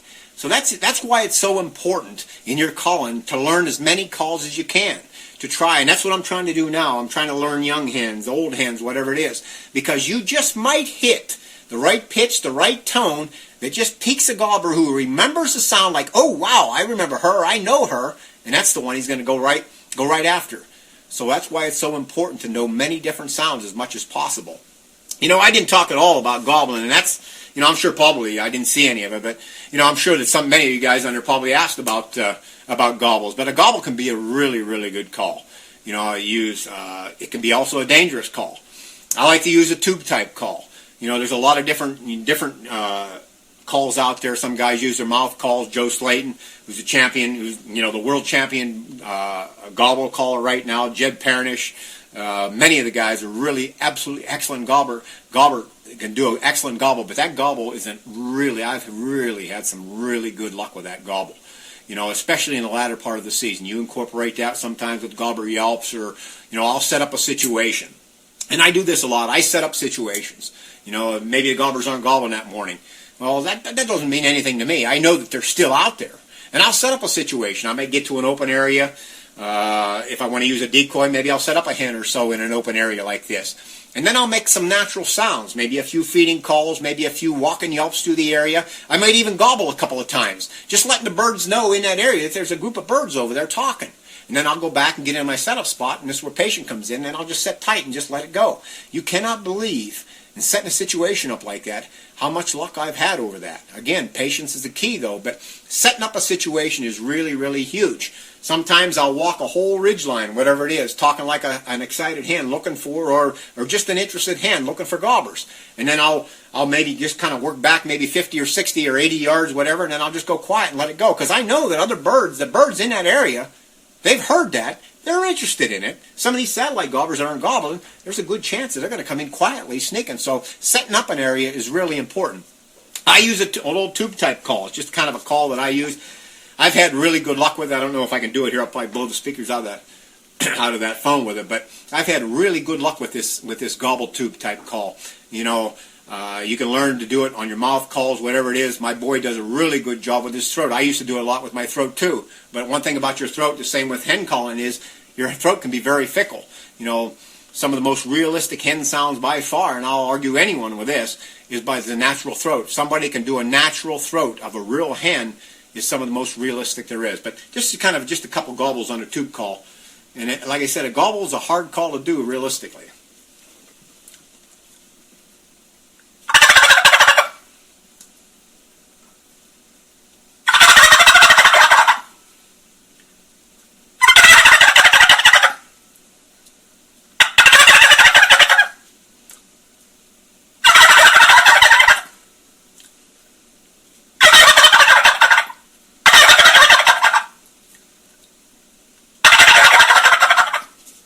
A little hard to do in here. As I said, the microphone's probably not picking up, but I've had really, really good luck with that call in the woods many times, especially in the latter part of the season when the birds are starting to get back together, the gobblers getting back together. It's kind of a hard thing to do. Well, it's 9 o'clock. My wife told me, she says, don't you go past a couple hours, and she knows me. I talk too much. Thank God I have a good wife. Can you imagine? We've been together for 40 years now, and I don't know how she put up with me. I mean, she hears this stuff all day and every day. And you got to have a good wife. I guarantee you that there's nothing like it. She knew 40 years ago when I first met her that I was turkey crazy. I don't know how she does it. If she was, I can't imagine me switching it, and she was maybe, another animal caller. She'd probably drive me crazy the way I call, the way I call turkey if she was doing something else or onto something else. But she just most patient person it is. I don't know how she puts up with me. And she told me, she says, I know that when you get going on this, and she's right. Once I get talking too much. I can't help myself. I just love turkeys. I love being with them. I love enjoying them. I love learning from them. So I'm kind of got all. I wish I could have answered all, and I really apologize for not being able to answer so many of the questions that have been going through there, as I said. But one thing I want to leave you with before I end this program, one of the most important thing is safety. I want to really touch on this. I used to do this in my seminars, because it's probably the most important thing. We all got to be safe hunters. When I was doing my seminars many times, I look out across the audience, 300-400 people, whatever it is, and as soon as I'd come to and I'd start talking about safety, I could actually see a couple of guys would actually start to turn me off. And they were usually the most experienced and the older guys. It's almost like, and I kind of would wonder about that. They say, well, yeah, heck, I've been doing this for 25, 30 years. I know all about safety. But really, it's been proven that it's not always the younger hunters or the less experienced hunters that are ones that are causing the accidents, or actually, sometimes it can be the experienced hunters that do it. You see, turkey hunting is so exciting. We can become, as I talked about before, we can really get involved with it in the excitement of the sport. And it'll cause us sometimes to do things that we would normally ever do. They did a study, and I talked about this earlier, one time for many years in my seminars. They did a college study one time, and it was about a deer hunting accident. And they had a lot of professors and a lot of people that really studied it. How could you possibly, shoot another human being? A human being doesn't look like any animal by far. But they learned, and it's really interesting, they learned that we have what we call a memory bank. And we kind of like, this memory bank is something we draw from. And what they said is, the more experience you have with a certain subject, so let's say that we're with turkeys and we live with turkeys like I do, we study them all the time, it's so much easier for us who've been around turkeys a long time, it's so much easier for us to see and hear something in that excited state, and we actually draw from our memory bank, and we start to see things that really aren't there. I've said this over and over again. I've been in situations that I've seen things that that's got to be, maybe it is. And then all of a sudden it turned to be a guy or whatever it is. Who knows? Who knows? There's so many situations that I could talk right here. We could tell you exactly different examples of something that can happen. It's like, wow, I never thought about that. The one thing I've always cautioned everyone is before you, and I said this in my first video, identify your target. We've all heard about it. In every class we've been to, we all know that we got to positively identify our target one time exactly. We got to identify it. But let's take that a step further. If we identify our target 2 distinct times, there should never ever be a turkey hunting accident, ever. You got a gobbler coming in or whatever, and you see, that's got to be a gobbler. You're gonna wait a minute. You've identified him once. Let it go for a few seconds. Make sure you're really seeing what you are seeing out there. Is that really a turkey? If you positively identify that turkey 2 times, there's never going to be an accident. And that's huge. We don't want to see that kind of stuff. The exciting sport, the way it is, it causes us to sometimes do and see things that we normally aren't there. And that pressure of thinking that we have to kill a turkey every year or our buddies are going to think less of us, That's huge how that plays on. That's something I could talk on and on about how really crazy that is. You know, we're out there for the experience, the learning experience, the experience of just the enjoyment of being with a wild turkey. That's what it's all about. And as I leave you right now, one thing that Bob Potash told me years ago, never say never with a wild turkey. That's one thing he said. He said, remember, Gulvas? He said, never forget this. When you're dealing with a wild turkey, never say never. And I've carried that through to this day.